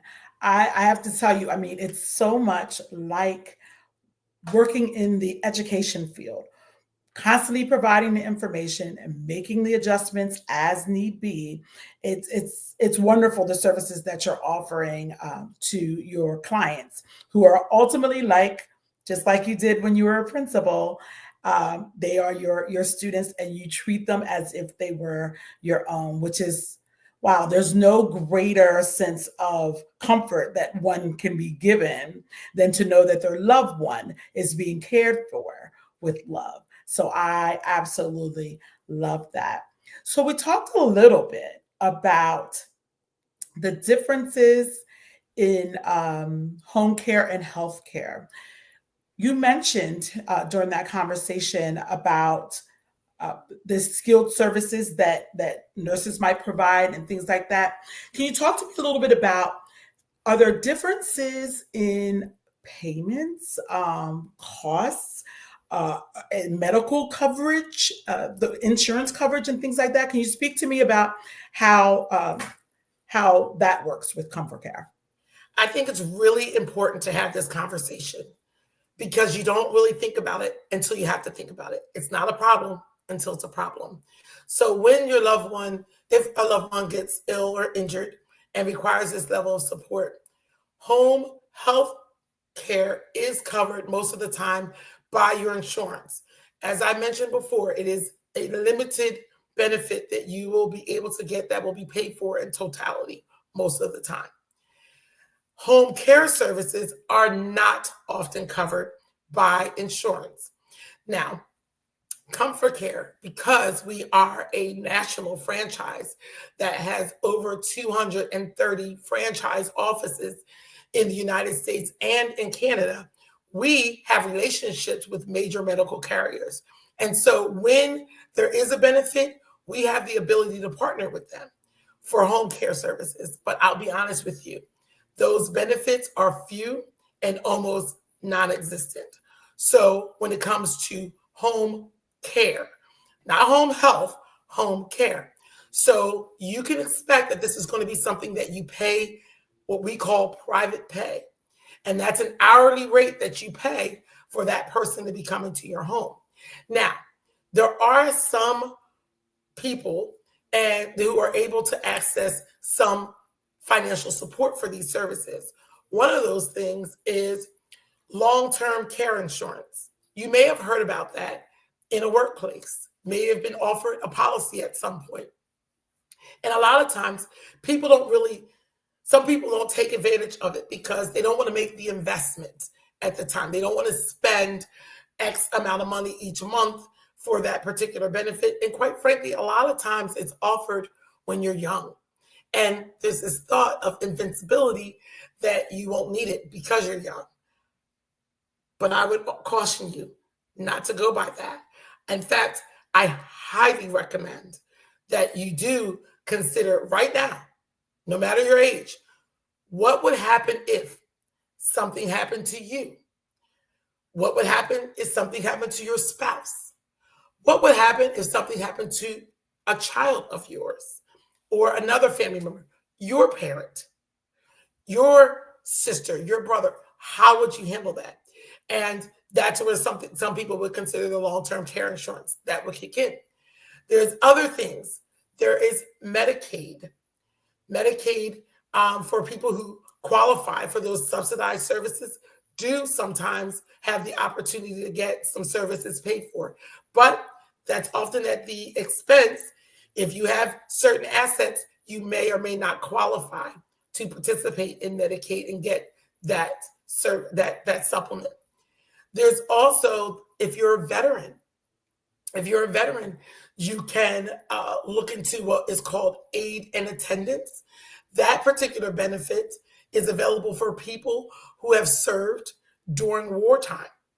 If they've served during a wartime, they can check that with their veterans, their VA office, to see if they might qualify for actual funds that are given to help them pay for these costs. And then there's also another service within veterans, a homemaker service, that also provides care. But a lot of times that has to do with specific injuries and things like that that have happened, or certain conditions. Again, if you're a veteran, contact your VA office to see if you could qualify for this type of benefit, because we absolutely do partner with that. But generally, the vast majority of people will pay for this out of pocket hourly. And it is not a cheap expense. I'll be flat out honest with you. It is not cheap. And so it is something that most people have to plan and prepare for. And you haven't always planned and prepared, and that's where it gets difficult. I'll let you in on this secret. And it's not really a secret, but I'll be flat out honest with you. You'd be hard pressed to ever go to any home care company and see pricing on their website. So a lot of times people say, well, how much does it cost? And sometimes they call just for that reason. Well, on average, it costs anywhere from $25 to $40 an hour across the country. Depends on where you live. In Georgia, $25 to $35 an hour is normal for an individual based on their individual needs. And guess what? One of the biggest things that's happening is the change around some of the needs that are affecting our populations today. Yeah. There were certain conditions that we didn't talk as much about. At least I don't remember talking about them because they didn't affect our family as much. But now I am very taken aback if I can talk to someone who hasn't in some way known someone that they've directly known, whether they're in their family member or a friend, that hasn't been affected by some significant diseases like cancer, like Alzheimer's and dementia. Those things we had not talked about unless you had a person, which seemed like a rare thing. It'd be like a person in your family. Now you're talking about multiple people in families, and people are planning for the possibility of cognitive changes like dementia. So those types of services are things that we as a franchise specialize in. And we're able to provide caregivers who have specific training and support, hands-on support that's available to them to help you and your loved one live their best life possible, whatever that looks like. So that's huge. Yeah, that's great. And you mentioned a couple of really, really key groups right now. I know we've been talking about it a lot. And just, culturally, we don't always have these conversations and talk about these types of situations. So we certainly haven't prepared in a lot of cases. And so knowing that it has that kind of cost associated with it, and we do want to provide the best care to our loved ones, that's definitely something we definitely need to start engaging in conversation about. And I want to, we're getting close to our time. Who are your ideal clients? Who are the customers? Who do you serve as a home care agency? So one of the things that's important to know is I stand first as someone having lived through some really significant experiences. So I stand first as an educator, because unless you've been through it, you really don't know where to look. So the ideal client for me is someone, obviously, who's looking to have this. People don't come often for home care unless they actually need it. But I would proffer that you should probably look into it before you need it, so that if you did ever need it, you would get it in advance. But it would be people who are suffering, like certainly the elderly, people who live alone, who have limited mobility, maybe disabilities and things like that. People who are having major medical experiences, whether it's an event or an experience, like an event meaning a stroke, a heart attack, a traumatic brain injury, things that could happen to anybody. Some type of immobilization where you really can't get around like you used to. Those are the types of times when we would kick in. But we even work with other people that have temporary situations, We deal with people, maybe you just had a baby and you need help around your home, because we do more than just clean and things like that. We help with the whole person. Maybe you've had a situation where maybe you've had plastic surgery. A BBL. We live in Atlanta. A BBL, yeah. BBL. Or any type of surgery. We've had a lot of people who have had changes in their lifestyles and things like that. And those first few days from surgery are a real situation.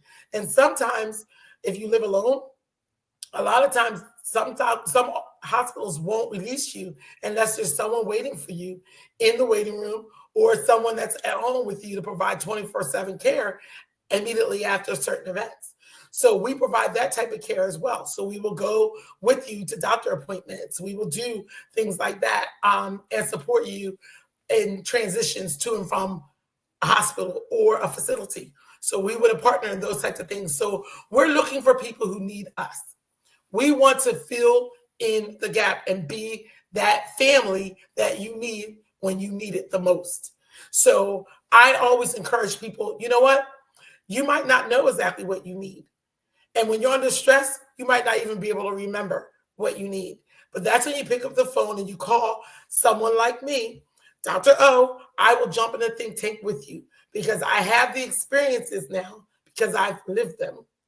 But I also have the experiences so that I can help you. And that's what I believe the Lord was doing with sending me into this work.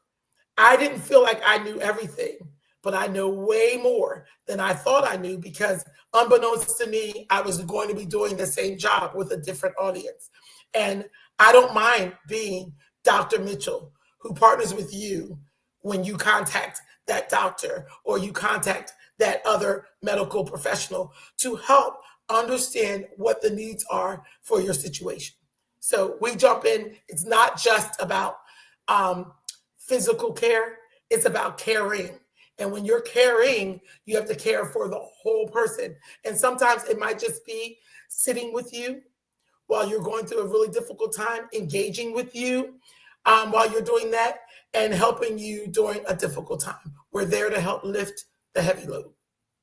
I love that. So, Dr. O, you shared so much information. It's been a wealth of information that we need. We definitely need in our communities because, again, this is something that we don't necessarily plan for, right? Life happens. If you're blessed enough to continue living, at some point, you're going to need some assistance, no matter how well you can care for yourself right now. So if people want to get in contact with you, I know you wanted to share, you wanted to offer some things to our audience. Can you share? How can you help? How can you help?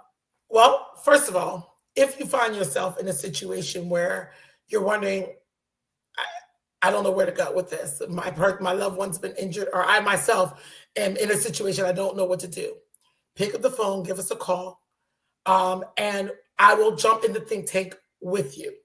That's one thing I will do, jump in the think tank with you and certainly coordinate care for you. I can help you navigate the different systems that you might be faced with unexpectedly. But another thing that we like to do is educate. I would love to be able to partner with you, your family, or your organization around helping people help themselves. And how do you do that? You help yourself by being informed, by being prepared, by being equipped. And we have conversations, and I have a plethora of resources available to me as a franchisee of Comfort Care. I can get, if I don't have it, I can get it, and I can bring it to you. I love teaching and sharing what I know, whether it's dementia, whether it's falls. Anybody can fall. I'd love to teach you how we help people not only avoid falling, but also rebuild their confidence if they ever did have a fall. Those types of things. So we're looking to Parkinson's disease, things like that. How can we help you understand your condition? And then how can we support you to live your best life possible? Whether it's, we have Comfort Cares all across the country.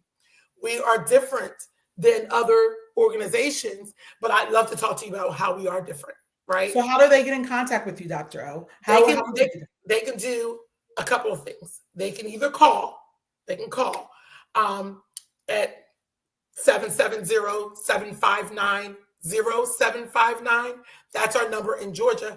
But you can also go onto a website that we have. You can go to takecare2.com. That's takecare and the number 2.com. And you can sign up for a free consultation with me about whatever it is. I know I went through a lot of things and I didn't even touch the tip of the iceberg. I can go more in depth with you and point you in the right direction. I love to help. That's what I want to do. Help you to help yourself and others that you love to live your best life possible. So you can go to takecare2.com. Certainly, if you were to go to my website, I can give you that information as well. But if you go to takecare2.com, I'll point you in the direction to whatever you might need. That's perfect. You know what, Dr. O, this has been amazing. I hope you all have learned so much from my womb-mate, Dr. O. We are in the business of taking care of others and helping them to be supported. So you can go to takecare2.com and schedule your free consultation with my big sister. Did I tell you she's a little older? 5 whole minutes. Yes, but you will get a nice free. We said free. It costs you nothing, but you will gain a great deal by going to takecare2.com and having your free consultation with Dr. O. Thanks so much for being here. So I really, really enjoyed the interview. And I know everyone who's listening has at least learned something. If nothing else, they can go out and they can start preparing, continue to get more information. Absolutely. Thank you so much. Oh, and another thing we could offer is support groups virtually and in person. So look for us for that too. Takecare2.com. Dr. O, Dr. Z, thank you guys so very much for taking time out and sharing this information with us that is so very vital. Is there anything you want to say before we let you go that you didn't get a chance to say, you want to add in, that you want the people to know? Sure. It's your responsibility to take care of yourself, take care of the others that you love. And so if there's anything we can do that can help you to do that, please don't hesitate. Reach out. Takecare2.com, and we're here for you. Thanks. That's why there's two. Take care too.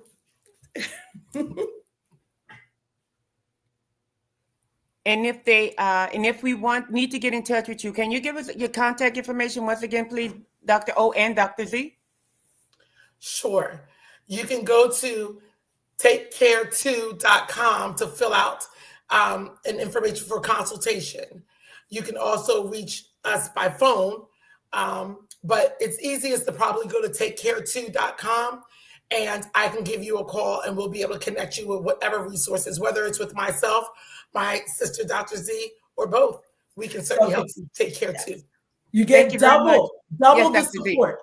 Double the support. Take care too. There's two of us, and we will make sure that we take care of you too. Thank you very much, ladies. The Black Business Expo mission is to raise funds for high school seniors going to college or K-12 entrepreneurs. This expo is a fundraiser for students. You may go to www.blackbusinessexpousa.com to donate to the scholarship fund, or use the Cash App on the screen below. That's the $BBXUSA. Our goal is to give laptops and up to $5,000 to 10 students. Students can register online. Again, that's www.blackbusinessexpousa.com. Remember, every dollar counts, so we want to remind you to donate to the scholarship fund. We want to thank our Black Business Expo USA sponsors for September 2024.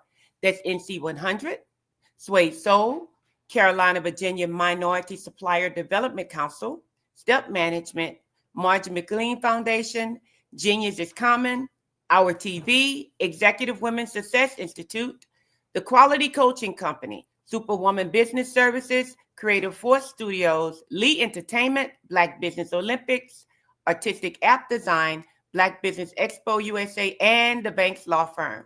Remember, genius is common, and I'll see you on the other side.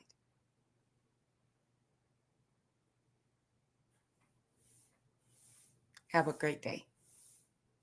Sometimes you got to hear the news from the Black perspective, and more specifically, Black publishers. And that's exactly why you have to download the HeyTie app, the largest mobile app delivering breaking news, videos, and podcasts from 200 of your favorite Black publishers. Yes, 200 Black publishers delivering news as it happens, literally all in one app. Go to HAYTI.com or download the app in the Google Play Store or Apple App Store. It's completely free, along with information that you can trust, so go check them out.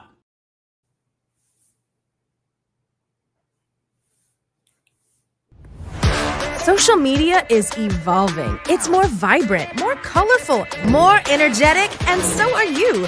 It's not just photos anymore. It's video, it's audio, it's subscriptions. And now there's Fanbase, a new monetized social network. Fanbase delivers the complete native app experience with full content monetization for every user. No algorithms that shadow ban your engagement or growth, and no ads. Follow anyone for free and subscribe directly to your favorite creators for $4.99 a month. Plus, show some love by tipping on any post. Also, make a Fanbase page and monetize your content the same way. Finally, connect with your followers by posting the amazing content you already create. And now, get paid for it. It's time to energize and monetize, because everyone's a fan of something and everyone has a fan base.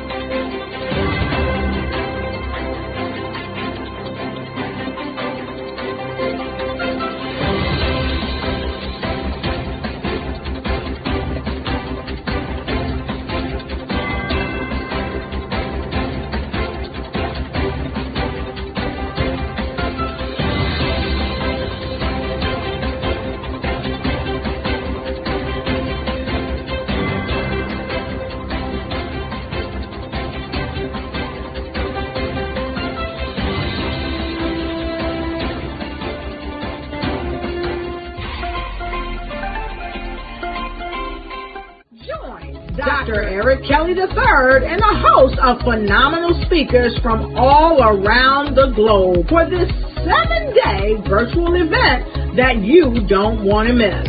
The mission of the Black Business Expo is to raise scholarship money from kids all the way from high school, all the way from college. The Black Business Olympics is one of the largest Black business showcases in the world. It is an opportunity for businesses and companies to showcase their businesses globally. We are going to be giving away laptops up to $5,000 away to students. Again, I'm Olivia Appleberry, the founder of 2 Cents Finance and one of the speakers for the expo. I am so excited to see you there. For more info, go to www.blackbusinessexpousa.com or call 919-308-9090 and hope to see you there. I am Black Business. From the moment I wake until the time I sleep. Yes, I am Black Business. I am Black Business. Tell me, are you Black Business? I am Black Business. Do you support Black businesses? Listen, I support Black business because I am Black Business. Black Business Expo, one of the largest business showcases in the history of Black business in the world. The world! Sign up today at www.blackbusinessexpousa.com or call 919-308-9090. I am Black Business. I am Black Business. From the moment I wake until the time I sleep, I am Black Business. I am Black Business. Are you Black business? I am Black business. Do you support Black businesses? I support Black business because I am Black business. Black Business Expo, one of the largest business showcases in the history of Black America in North Carolina. Join Dr. Eric Kelly III and a host of phenomenal speakers from all around the globe for this 7-day virtual event that you don't want to miss.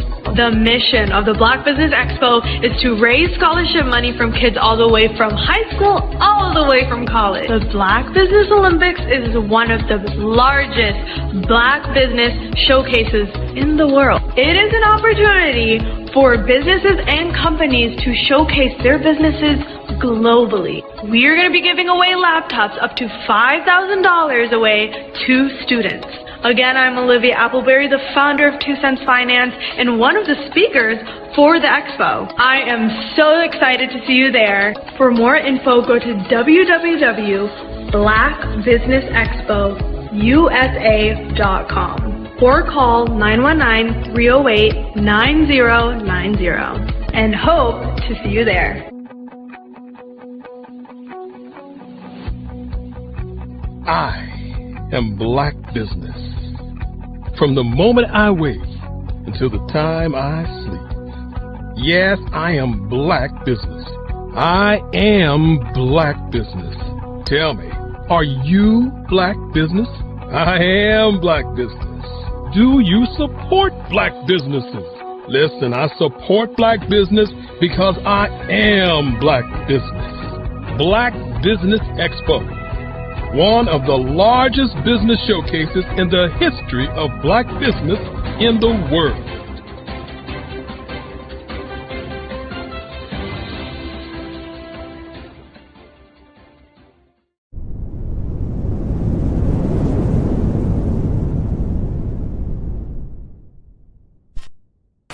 Absolutely. So our coaching program help people that have the lack of time, that lack strategies, and lack the confidence to go after their dream life. So we help them implement tools. We help them implement, I love to leave the inherited lack of finances or the education behind finances. But it wasn't until I lost my firstborn, my only son, that life changed for me. And where I was going after it all, living the corporate life, hit my 6-figure income, and living in my dream house with my dream man, driving my dream car. Wow. I nearly lost it all when I lost my son. And so I realized it only takes one financial catastrophe that can change your entire life. That's what made me start All New Beginnings. Because no matter what's going on in life, there's a new beginning. And because of that, we develop a program called Wise Minded.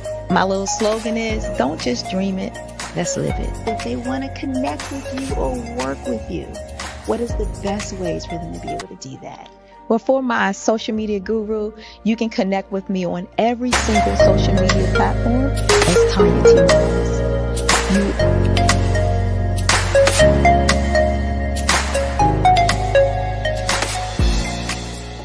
Over the past few years, we've seen the growth of existing and new initiatives focused on financial inclusion, building global networks, and reducing the wealth gap in response to the idea there's not enough seats at the table. Whether their outcomes are to increase the representation of Black executives on corporate boards, ensure an inclusive global economy, or to create new U.S. African commercial pathways, the strategies are often carried out by separate programs. The question is, should they be? With the continent of Africa being home to more than half of the world's fastest growing economies, the youngest workforce, over 400 companies generating more than $1 billion annually, 700 generating more than $500 million annually that are poised for growth, and being the destination of nearly $5 billion in venture capital in 2021. Diversifying U.S. and Africa commercial engagement by building bridges between African businesses and their U.S. diaspora should begin being seen as mutually beneficial. From helping to reduce Africa's enormous capital gap to catalyzing two-way trade opportunities, the COVID-19 global pandemic hopefully has taught us that global challenges and opportunities are more interconnected than we thought. During the pandemic, African companies like Unicorn Flutterwave, insurance provider Reliance Health, ride-hailing app Yasir, and 54 gene, the continent's first bank of DNA on people of African descent, prove that when African companies have access to networks, capital, and information, they grow big, grow fast, and create solutions that are valuable to the world. This is why Be Direct was created. We are the first U.S.-based but African-centric board preparedness and board search company designed to connect U.S. Black talent and corporations to African businesses. Unique and fundamental to Be Direct's success is our process of helping board candidates adapt their experience and networks to an African context before they're connected to high-growth companies that are looking to locally and globally scale. From our focus groups with African business execs and government leaders, we don't ignore the sentiment that business is easy, but people are hard. Having a pool of board candidates with hard-to-access networks and extensive experience across the business life cycle, including successfully raising capital, is table stakes for an initiative like this. So yes, we have that. But corporate or entrepreneurial success in the U.S. does not guarantee success in Africa. Developed alongside industry partners on the continent, our training program, Be Direct Prep, is designed to transpose their experience to create cultural comfort, understanding, and a commitment to helping businesses in Africa scale. Our board governance sessions are African, continental, and country-specific, integrated with cultural awareness and dexterity training, masterclasses led by African industry execs, and mentoring and coaching from African continental-based facilitators. But even more unique to Be Direct Prep, we cap off our training program with an immersion trip to help candidates that have not been to Africa before see and feel Africa's complexity and opportunity from African soil. We all know traditional network-based board placement has historically left a lot of us out of ever really being in the paid board pipeline. Our strategy supports the work of many great organizations that are successfully filling seats at U.S. board tables by creating more tables for those that are still left on the sideline. It's time to start seeing the role and value of U.S. Black talent and businesses on the continent of Africa differently. Old perceptions and habits limit economic inclusion. Let's transition Black talent and the African businesses they will support from the periphery of the global economy to its core. Living in a global lockdown, we all know now how fast local and global economies can change, and see the value of having businesses that hire, strengthen local value chains, and even grow globally. Status quo in any form holds back progress. We must democratize U.S.-Africa commercial engagement by socially and economically connecting cultures that have long been disconnected. It's time for Africa's U.S. diaspora to redefine their global value by helping African businesses scale continentally and globally. Did you know women represent just 3% of Fortune 500 CEOs and less than 15% of corporate executives at top companies worldwide? Have you wondered what the secrets are to getting into the top ranks, whether in the private or public sector? Do you want to figure out how to stop being held back in your career or passed over for promotion? Then you're in the right place. Hi, I'm Dr. Madeline Ann Lewis, President and CEO of the Executive Women's Success Institute. I have decades of experience in the military, the federal government, and corporate America, and my mission is to help women succeed and tap into their full potential. I want to reach 1 million+ women around the world to become the leaders they are meant to be. So if you want to move into a management or executive level position, or maybe you are a female veteran transitioning out of the military into business entrepreneurship, then reach out to the Executive Women's Success Institute at 301-693-3284. Let us get you on the fast track to success.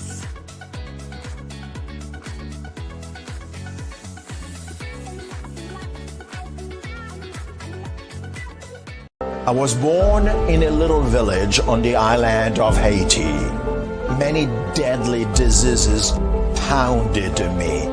It is as if they were on a mission to end my existence on this earth. I refused to give up.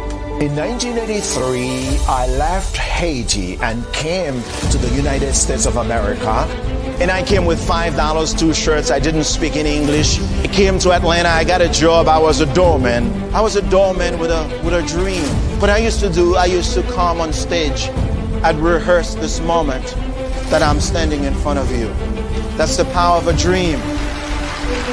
Maybe today is the day you begin acting as if you already have it. And then step out with full force. Take a risk. No condition is permanent. Don't let your situation distract you. You are chosen. You are called. You are born for a purpose in this life.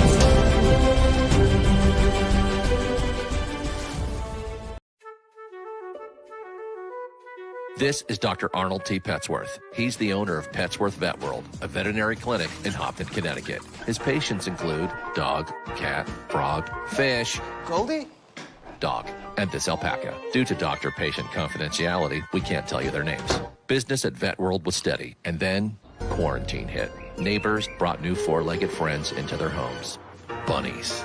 Bunnies everywhere. Dr. Petsworth welcomed these new patients with open arms. The only problem? There were more appointments than he could manage. That's when Dr. Petsworth turned to his American Express business card, which offers spending potential that's built for his changing business needs. He decided to hire a new assistant, Julio, and with spending power built for business purchases, he used his card to furnish a new exam room. Together, Dr. Petsworth, Julio, and American Express Business made sure all the pets of Hopton got the love and care they deserve. And everyone was happy. Get the card built for business by American Express.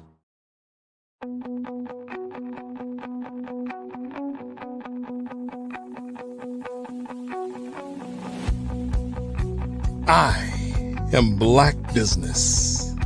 From the moment I wake until the time I sleep. Yes, I am Black Business. I am Black Business. Tell me, are you Black Business? I am Black Business. Do you support Black businesses? Listen, I support Black business because I am Black Business. Black Business Expo, one of the largest business showcases in the history of Black business in the world. The world! Sign up today at www.blackbusinessexpousa.com or call 919-308-9090. I am Black Business.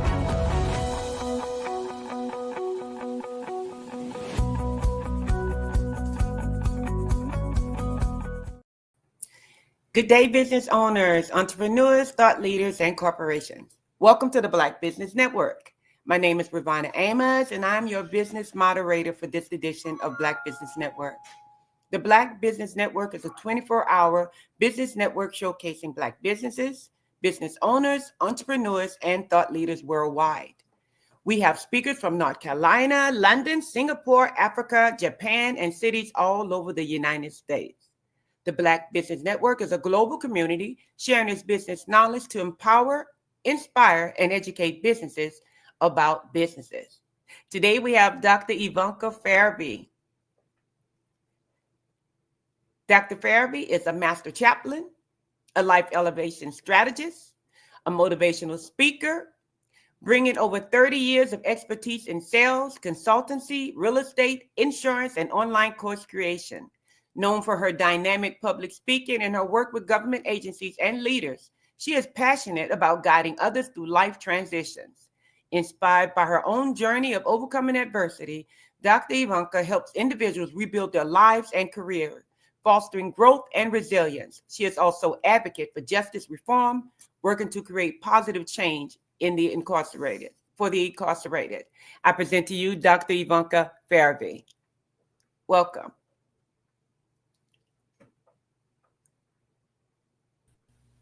There we are. Hello. Hi. Hi. How are you? I'm great. Good to see you. Good to see you as well. I'm loving that afro. Oh, thank you. Absolutely. Tell us, let's get right into it. What drew you to this, to market this particular online course creation platform? And tell us what excites you about its, most about its potential. Well, you know, one of the things about online course creation that I think is really important, particularly with people who have a global mindset. If you want to expand your reach internationally or even nationally where you are, you need a vehicle. And the technology has taken us into some great places that we've never been before. And particularly with the use of AI, there's a platform that I particularly market that allows people to expand their reach very much seamlessly in terms of languages. But what drew me even to get to that point, because it's all about finding your voice. Online course creation platform and AI technology, those are tools. But the most important thing is who we are and being true to ourselves and coming to understand that and then walking that out in whatever avenue that we feel that is the most effective way to do so. So in my case, if you can imagine, just to give you some background about myself, if you can imagine building a life and you do everything that people tell you to do, they tell you to go to college, they give you this blueprint. It has nothing really to do with what it is that you desire, what makes you happy, what doesn't make you happy. They just have this blueprint that say if you follow this blueprint, you're going to have everything it is that this country here in the United States offers. And you follow that blueprint to a T, but then you find out years later that everything just falls apart. Everything falls to the ground, broken glass, shattered rock in a million pieces. And the thing that you built, it just turns into a big facade. So that's where I kind of want to start with telling you about myself. Because it's not always been the way that it is for me. Today, I'm a life elevation coach, a strategist. Like was mentioned, I'm an internationally best-selling author. I have a television show that reaches millions around the world. I've had it for several years, and there's a lot, and I help consult people, with online course creation. But it hasn't always been that way for me. I did everything that I was instructed to do by my parents. My mother is like many of our mothers as African Americans here in the United States. My mother was part of the Great Migration, where at 19 years old, she moved from her farm life in Mississippi in the 50s, and she moved to Chicago, which is where I was born. But she moved there with the promise of getting one of those good paying jobs that had a pension. And, 3 days she got that. And she met my dad there, and they both worked for this factory, and they didn't stay married, but both of them respectively retired from that company, which is what people were able to do at a time. After 30 years of employment, 40 years for the other, they got their pension, they got their watches, whatever it is that they were giving to people who retired, and that was great for a time. But we know the world is very different now.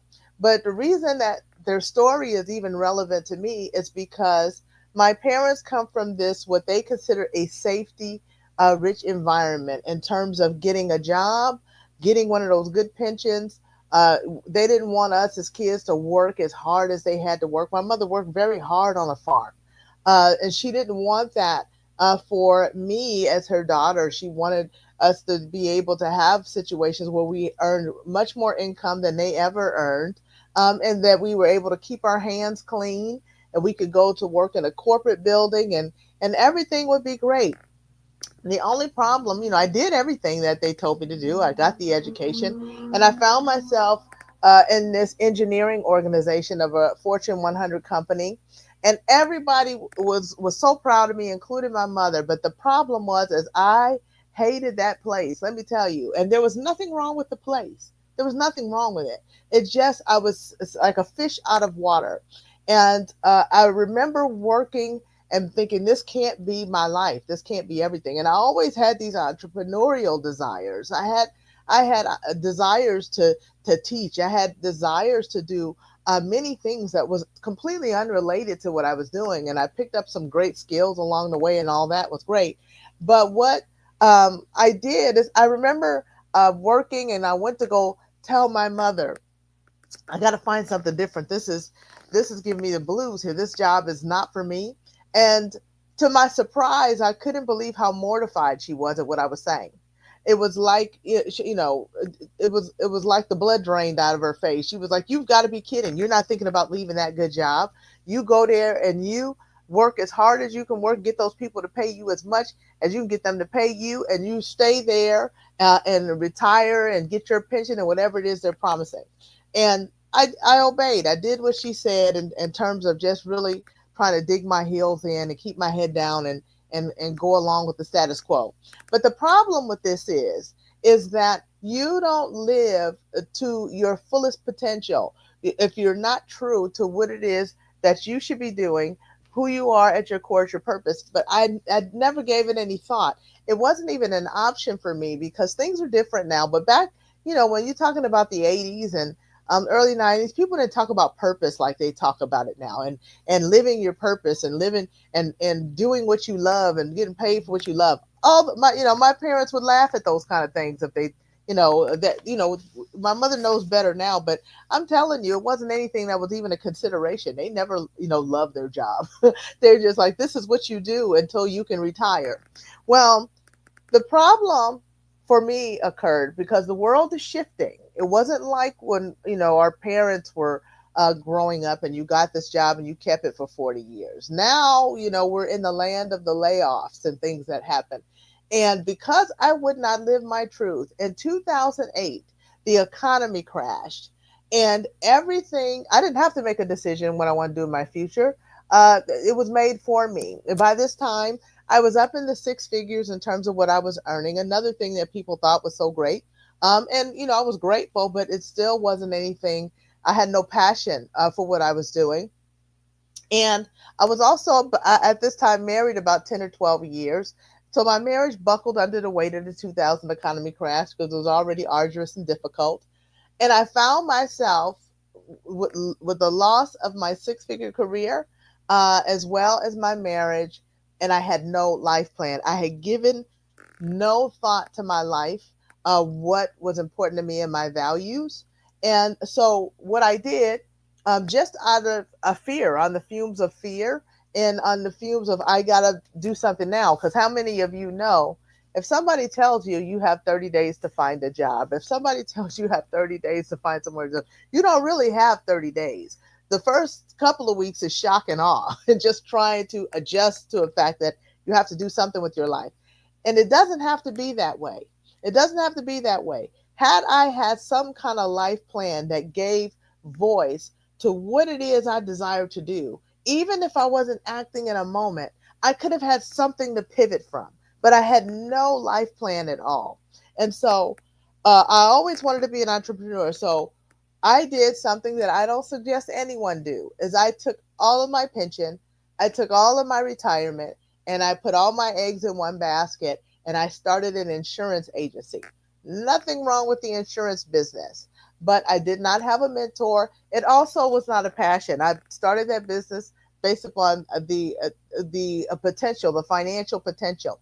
So 7 years of toil and an arduous situation, I found myself without a dime to my name. By this time, 7 years later, of trying to keep my doors open, I found myself, I laid off all my employees, and a succession of events in that time period made it such that I was facing eviction, not only in my my business location, but now it's crept into my personal life, and I'm facing eviction in my apartment. And I remember there is a saying, and that reminds me, Les Brown has a saying that says, let go or be dragged. I was being dragged and I decided to do something that I was never open to do before. And that was to let everything go. Let everything go. Let everything roll downhill. Let the chips fall where they may. And I'm going to tell you, at that point in my life, when I looked at the rubble that lied at my feet of my life, I didn't recognize a thing. I didn't recognize any part of my life. But how many of you know that you can build the most beautiful masterpiece from the rubble that might lie at your feet? The reason I talk about these things is I want to be able to help you. I want you to be able to shift your perspective. Wayne Dyer had it right when he says, when you change the way you look at things, the things you look at change. I began to really take stock of my life. I really began to look at my values, what was important to me. And I began to rebuild based upon a foundation that was different than the false blueprints I had built my life on, because my life was built on blueprints that were faulty. And when you have faulty blueprints, you have faulty outcomes in your life. If your models in the life models are broken, the outcomes that you get are going to be broken. So if your career and your business um, blueprints are broken, it's going to affect your profitability. You're not going to have the profitability and the outcomes that you desire. If your relational models are broken and the foundation you've built are broken, your relationships are going to suffer. If your spiritual models are broken in terms of your foundation, it's going to make you heavy in spirit. It's going to make you where you're not going to be able to do what it is that you desire to do, and you're not going to have the spiritual fortitude that can help carry you in the most difficult times. And so you have to be self-definitional. You have to define the blueprints that you want to move forward in your life. And that's something that I had to do. I realized my life was coming for me, and I was going to have to define my own existence. It wasn't, when I thought about my parents really wanting to be safe, they were never big fans of entrepreneurship and business. They wanted you to get a job and keep a job. And I get it. They come from that. But what they were not privy of is that there was a purpose that was designed for me, and there's a purpose that's designed for you even before I was a glimmer in my mother's eye. And that was my job to define. I was going to have to define that. It was not their responsibility. And you know what? Your life is coming for you. And no matter what's thrown your way, you must define and establish the models that inform your life. And so make a promise to yourself. Be self-definitional, because things are going to happen to you. They happen to us all. Please believe me. These events and even tragedies that occur, it gives you an opportunity to rethink your life. I had to rethink my life. What was it that, and not just on the surface, not the surface facade, but down to the bones of the very structure of my life and my foundation. Was I trying to play it too safe? Was I afraid to bet on me? Was I addicted to direct deposit? It's nice getting a check every month or every 2 weeks in the bank and knowing it's going to be there. But even that, that can shift. It's a false sense of security. So you want to be able to give definition to what it is that you desire to do. And so, and you got to be able to work hard to do it. You have to be willing to do for 2 or 3 years what most people are not willing to do in their life at all because of fear. And one of the things that Miles Monroe says is that when you press through your fears to live your hopes and your dreams, you rob the cemetery of your dreams. All of the witty ideas and inventions that went into the ground that never came to realize because people did not try. They did not say yes to themselves. But that's not you. I know if you're listening to this talk, that's not what you're about. And so you have to be willing to bet on you and take the risk. Frederick Douglass says, we may not get everything we fight for, but everything we get is going to be a fight. I had to fight to rise up from that rubble I told you about when my marriage didn't work out the way I planned. I had to fight to rise up from that rubble when the financial ruin hit my life and my business failed. I had to fight and rise up from that rubble to regain my health. In 2019, I was diagnosed with triple negative breast cancer. And I'm going to tell you, I'm cancer free today, and I'm so grateful. But I had to fight. And I say all this to say that life is a fight for territory. What you are not willing to fight for, what you don't want, will automatically take over. There's no neutrality in it. You have to be willing to show up for your life front and center. And I want to encourage you to do so. When things happen to you, don't stop. Commit yourself to the commitment. The chicken was involved, but the pig was committed. Be willing to go to battle on behalf of your hopes and dreams. We're born looking like our parents, but we die looking like our decisions. Decide to go to battle on behalf of what God put in your heart. But battle is going to take courage. And let me tell you, take good courage. And I would be lying to you if I told you that it was not going to take courage. It is. When you finally lift your head up and you see that you veered so far away from the shore that you imagine for yourself, it's going to take courage to get yourself back on track. You're going to be able to, you're going to need to do it, and you're going to be able to do it. You know, Cavett Roberts says life is a grindstone, and whether it grinds you up or polishes you down is for you and for you alone to decide. So decide that you're not going to be grinded down. I had to decide I was not going to be grinded down by mediocrity. Mediocrity grinds you. I was deciding I wasn't going to do that anymore. And I wasn't going to hug my fears, hug tight to my fears. And so I had to make a decision to get off the hamster wheel and chasing my goals that didn't honor who I was. And you might say, Dr. Ivanka, okay, how do I do that? I've lived this way. Now I have a family that's dependent upon this income that I have from my job. You know, when I retire, maybe I'll think about this. Oh, or when my kids go to college, I'll start thinking about myself. Let me explain something to you. Anything can happen that can shift the trajectory of your life in a direction that you do not desire in a nanosecond. All it takes is a pink slip and an announcement, the economy to go a different direction that you didn't anticipate.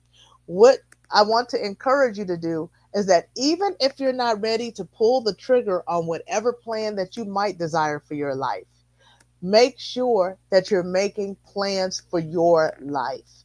Make sure that you're giving some thought to where you want to see yourself. And don't think about the numbers. Don't think about the fact that the dream that you really have, it's nonsense because it takes millions of dollars. And don't dumb it down. You can make the plain upon tables, and you can write your plans down, and then you can reverse engineer in terms of how that's going to happen. The thing is important is to have a plan. You'll be surprised what shifts in your direction when you give thought and intention to what it is that you have in your life. And when I think about all this, and what I've been able to help people to do is to look not only at the plans, but what's stopping you from really moving forward. As a coach, I've been able to do that, particularly with women and in groups, you know, many that I've assisted. And then also, what is it that you are going to need to help leverage what it is that you're trying to do, and so that it's global? Because you want to make sure that your vision is global. Whatever it is that you're doing, the world needs what you have, and you need to be able to find your voice. What is the voice? What is it that you think that God has for you to say on this planet? That's not just for your four and no more, but it is for your community. It is for the people in your state. It's for the nation. It is for the plural, the nations. It's for the globe. And how can you do that in the most effective and efficient manner, and the most economical, without compromising the integrity of what it is that you want to put forth in the earth? That is what I help people to do. And if you are interested in learning more about how I help people to do that, the first thing is I have presentations that I do on Mondays and Wednesdays on Zoom at 6:30 Pacific time, and that's 9:30 Eastern time. I do 30-minute presentations to talk about how to expand your reach. How can you do this effectively and without distraction, without watering down your message? And we're not talking about subtitles. We're talking about having you be able to be translated in 147 languages and do it cost effectively to get your message out to the masses. I do that with a 30-minute presentation with Zoom at 6:30 Pacific time, 9:30 Eastern time. www.wespeaktotheworld.com is what you would put in, and it will route you to my Zoom, my 30-minute presentation on Mondays and Wednesdays. www.wespeaktotheworld.com on Mondays and Wednesdays. And just think about your voice. What is it that not only that you have to market, what is the important thing that you have to say? What is it that the people are waiting on? You have what people need to help glean from your expertise that you can monetize. Glean from your expertise so that you can help them to also become the best they can be and to be successful at what they can do. And with that, I want to make it, I want to leave some time here for some questions. If we can have our moderator come forth, that would be amazing.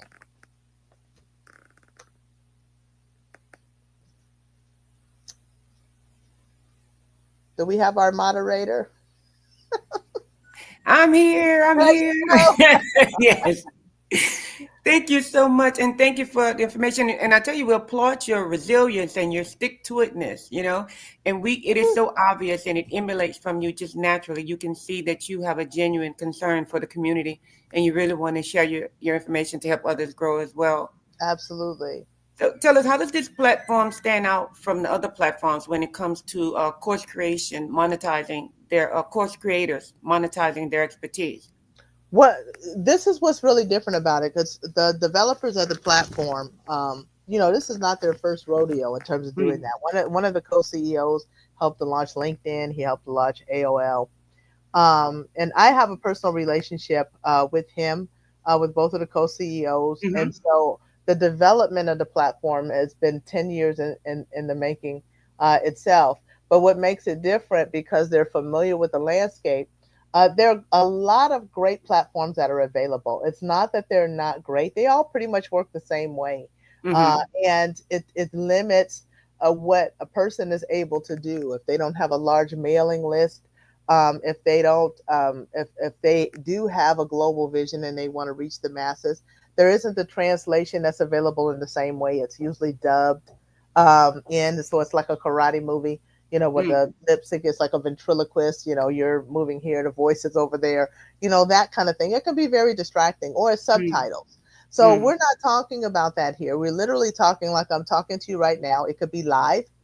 And that if somebody, say, speaks Spanish on the other side of what I'm saying, what they are hearing is my voice, and they're hearing Spanish, just like we're talking now. It's milliseconds. Or with pre-recorded material, many of us have expertise that they want to make available. Like I have a leadership course that I teach to African pastors in Kenya, in Cameroon. Those are the main two places, and there are other countries kind of sprinkled in there. I have somebody from Finland. But what I've been able to do, I've made the course available on this platform. So it could be translated to Swahili, it could be translated to French, or if anybody that happens to want to take that course and they speak some other language, there's 147 languages that they can actually choose from to translate that course, and they can get, and that is for anyone. If somebody has something that they feel that the world needs, and they need to communicate effectively, this platform will enable them to do that. And it's not available, but also not available anyplace else in this way. The other thing that it allows, that makes it different, is that the platform itself, usually with online course creation platforms, I used to, when people wanted to do it, I say you really need a large mailing list so that you can get out of the red into the black quickly, because you have to pay hosting fees for your course, to have real estate on the page.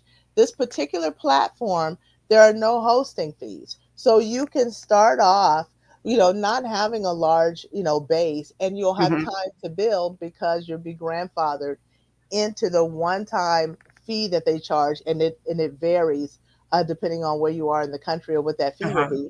But you'll never have to worry about hosting fees, even because the platform will eventually go to hosting fees, because that's the marketing plan. When people sign up at this particular time, they will never have to worry about that. So that takes a load off. You have an opportunity to really figure out how to scale out what it is, and you have time, and at the same time you can still earn while you're doing it without depleting your profits on operational costs. Okay. Now, how does the platform address the cultural differences when translating and localizing course material for a global audience? That's a great question. So first they do not put up any languages until it's at 99% accuracy in terms of the language. In Mm-hmm. terms of cultural differences, if there is something that comes up that somebody might say, okay, it's correct, but we don't really use it, in that circumstance because, of whatever. They literally have the ability, our support team will render it, they can render it literally on the spot and then upload it so that the context is adjusted. So they do that where necessary. But I will tell you, we haven't had very much, in terms of that, because the language is formal and we do have some dialects and different things that are available as well, depending on the language. Now, what role do you believe the AI will continue to play in helping course creators scale their business internationally? It's gonna be key. One, because AI is I want people not to be afraid of AI because people can use anything irresponsibly.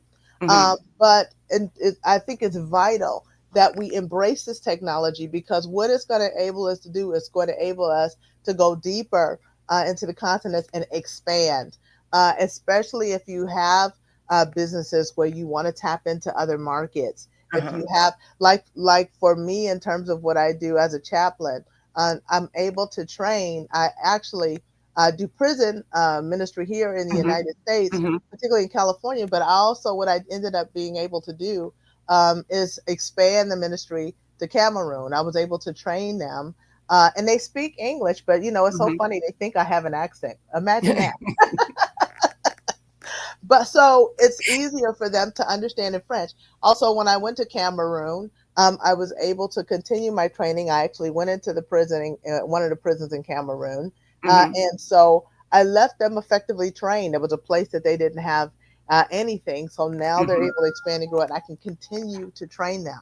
There are people, if you can think about anything it is that you desire to do, it doesn't have to be what I'm doing. It could even be, we have hobbyists that, they want to use the platform because, they might have even a recipe that they think the world, everybody wants to make, they love my gumbo. I mean, it doesn't matter what. We have people who do a variety of things that join the platform and that love the translation opportunities. Okay, so what strategies does the platform offer to affiliates in different regions to effectively market the course? And how does it ensure success across the diverse global market? Well, there are various strategies. It depends on an individual and what it is that they're trying to achieve. One of the things is the flexibility of the platform in terms of what they can put on the platform foundationally. Plus, they can put as many courses as they need without the hosting fees. So it's unlimited course uploads. Literally, you can have 1,000 courses and you don't have to pay anything extra for that. So that opportunity is there. And they also have capabilities if you want to have a channel. You can have your own channel that has 4 tiers that can be configured of access to your channel. So you can have people that, can access the channel for free. Or you can have a lot of people have mentorship groups that they have monthly access to. You can put a tier in that's for that if you want more personalized information, and that is exclusive for people that are part of your mentorship group. There are so many things that you're able to do. And it just really depends on what it is that you have. And then it is an affiliate model. So the platform is marketed in 200 countries. And so there are active affiliates who not only they might be course creators, but you have people who really like to sell courses of other people.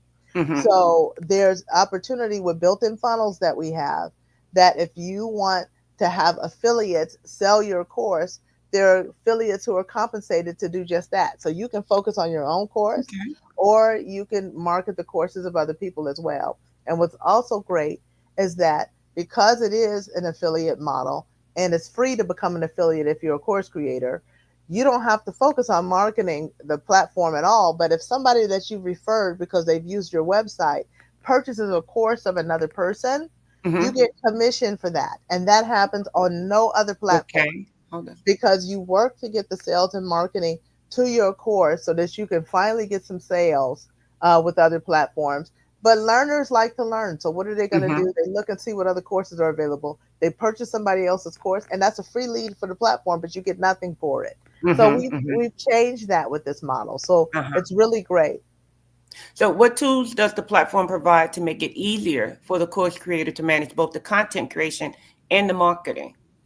Well, like I said, we have a built-in funnel that helps. So you'll have an opportunity to even present when your course is ready and you've uploaded it, which that part is also easy. There's it's really user-friendly to do. And then there's also live support that you can have to help to onboard your course. Once your course is onboarded, you actually can schedule time to present your course to the affiliates. The affiliates that like to sell, so they can get to know you, your personality, what your course is about, and then they can be off into their networks to see who might want to buy a course that you're offering because they get compensated for that. So that part is great. Also, in terms of, I'm sorry, the other part of your question, I'm not sure if I answered the whole thing. No, you did. You did. Did I? Yes, you did. Yes, you did.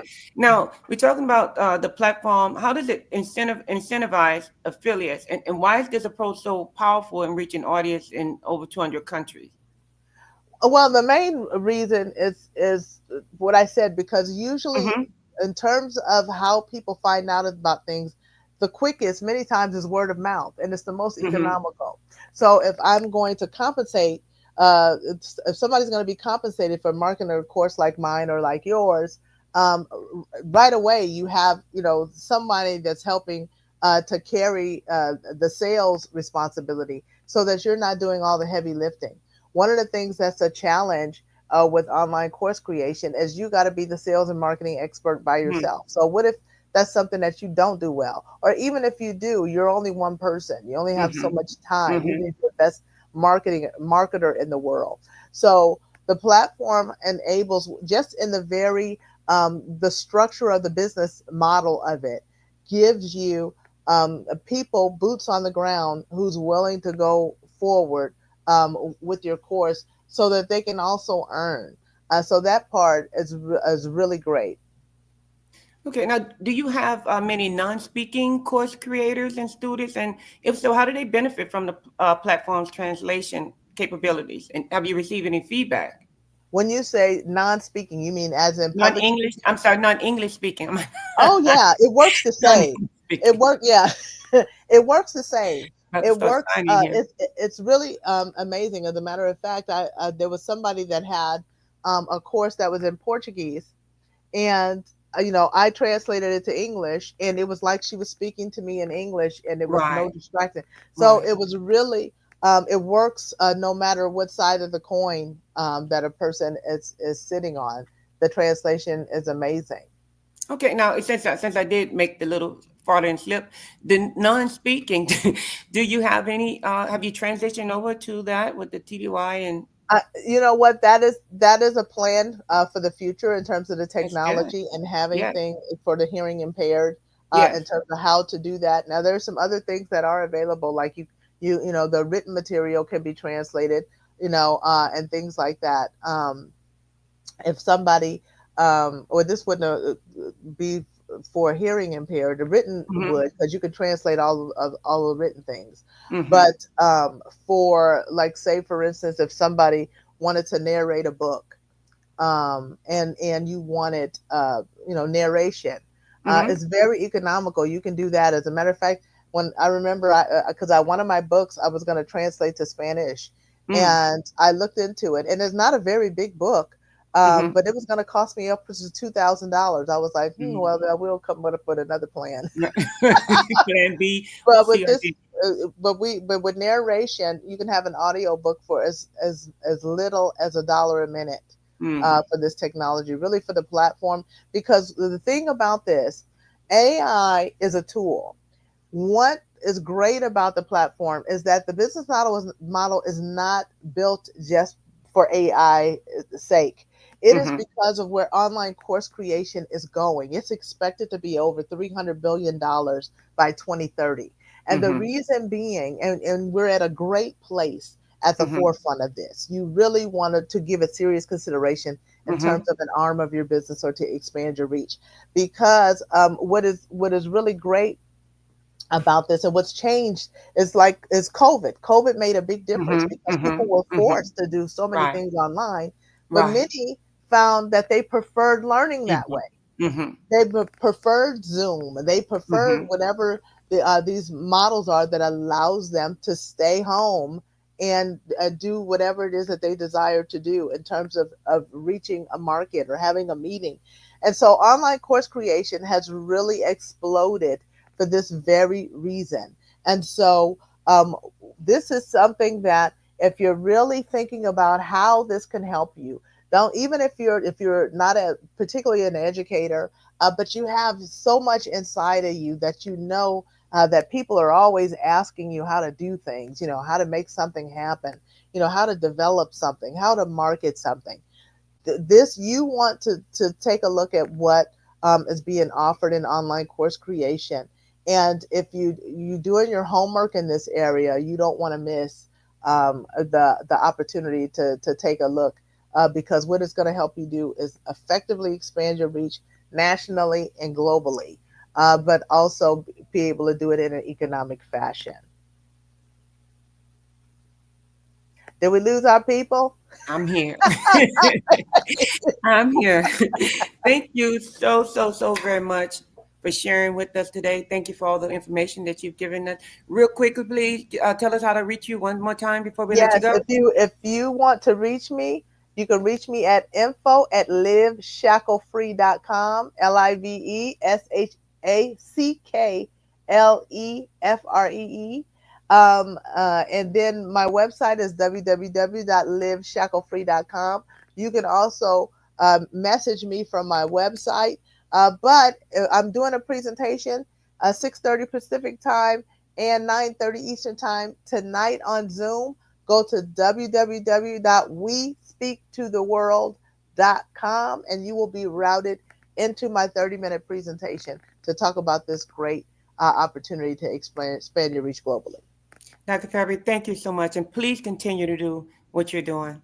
We appreciate you. Thank you so much. And thank you for the wonderful job that you're doing. And thank you to Dr. Eric Kelly and the Black Business Olympics. I appreciate you. You're welcome. The Black Business Business Expo's mission is to raise funds for high school seniors going to college or K through 12 entrepreneurs. This expo is a fundraiser for students. Please, you may go to www.blackbusinessexpousa.com to donate to the scholarship fund or use the Cash App at $BBXUSA. Our goal is to give laptops and up to $5,000 to 10 students. Students can register online at www.blackbusinessexpousa.com. Every dollar counts. Please donate to the Black Business Expo USA Scholarship Fund.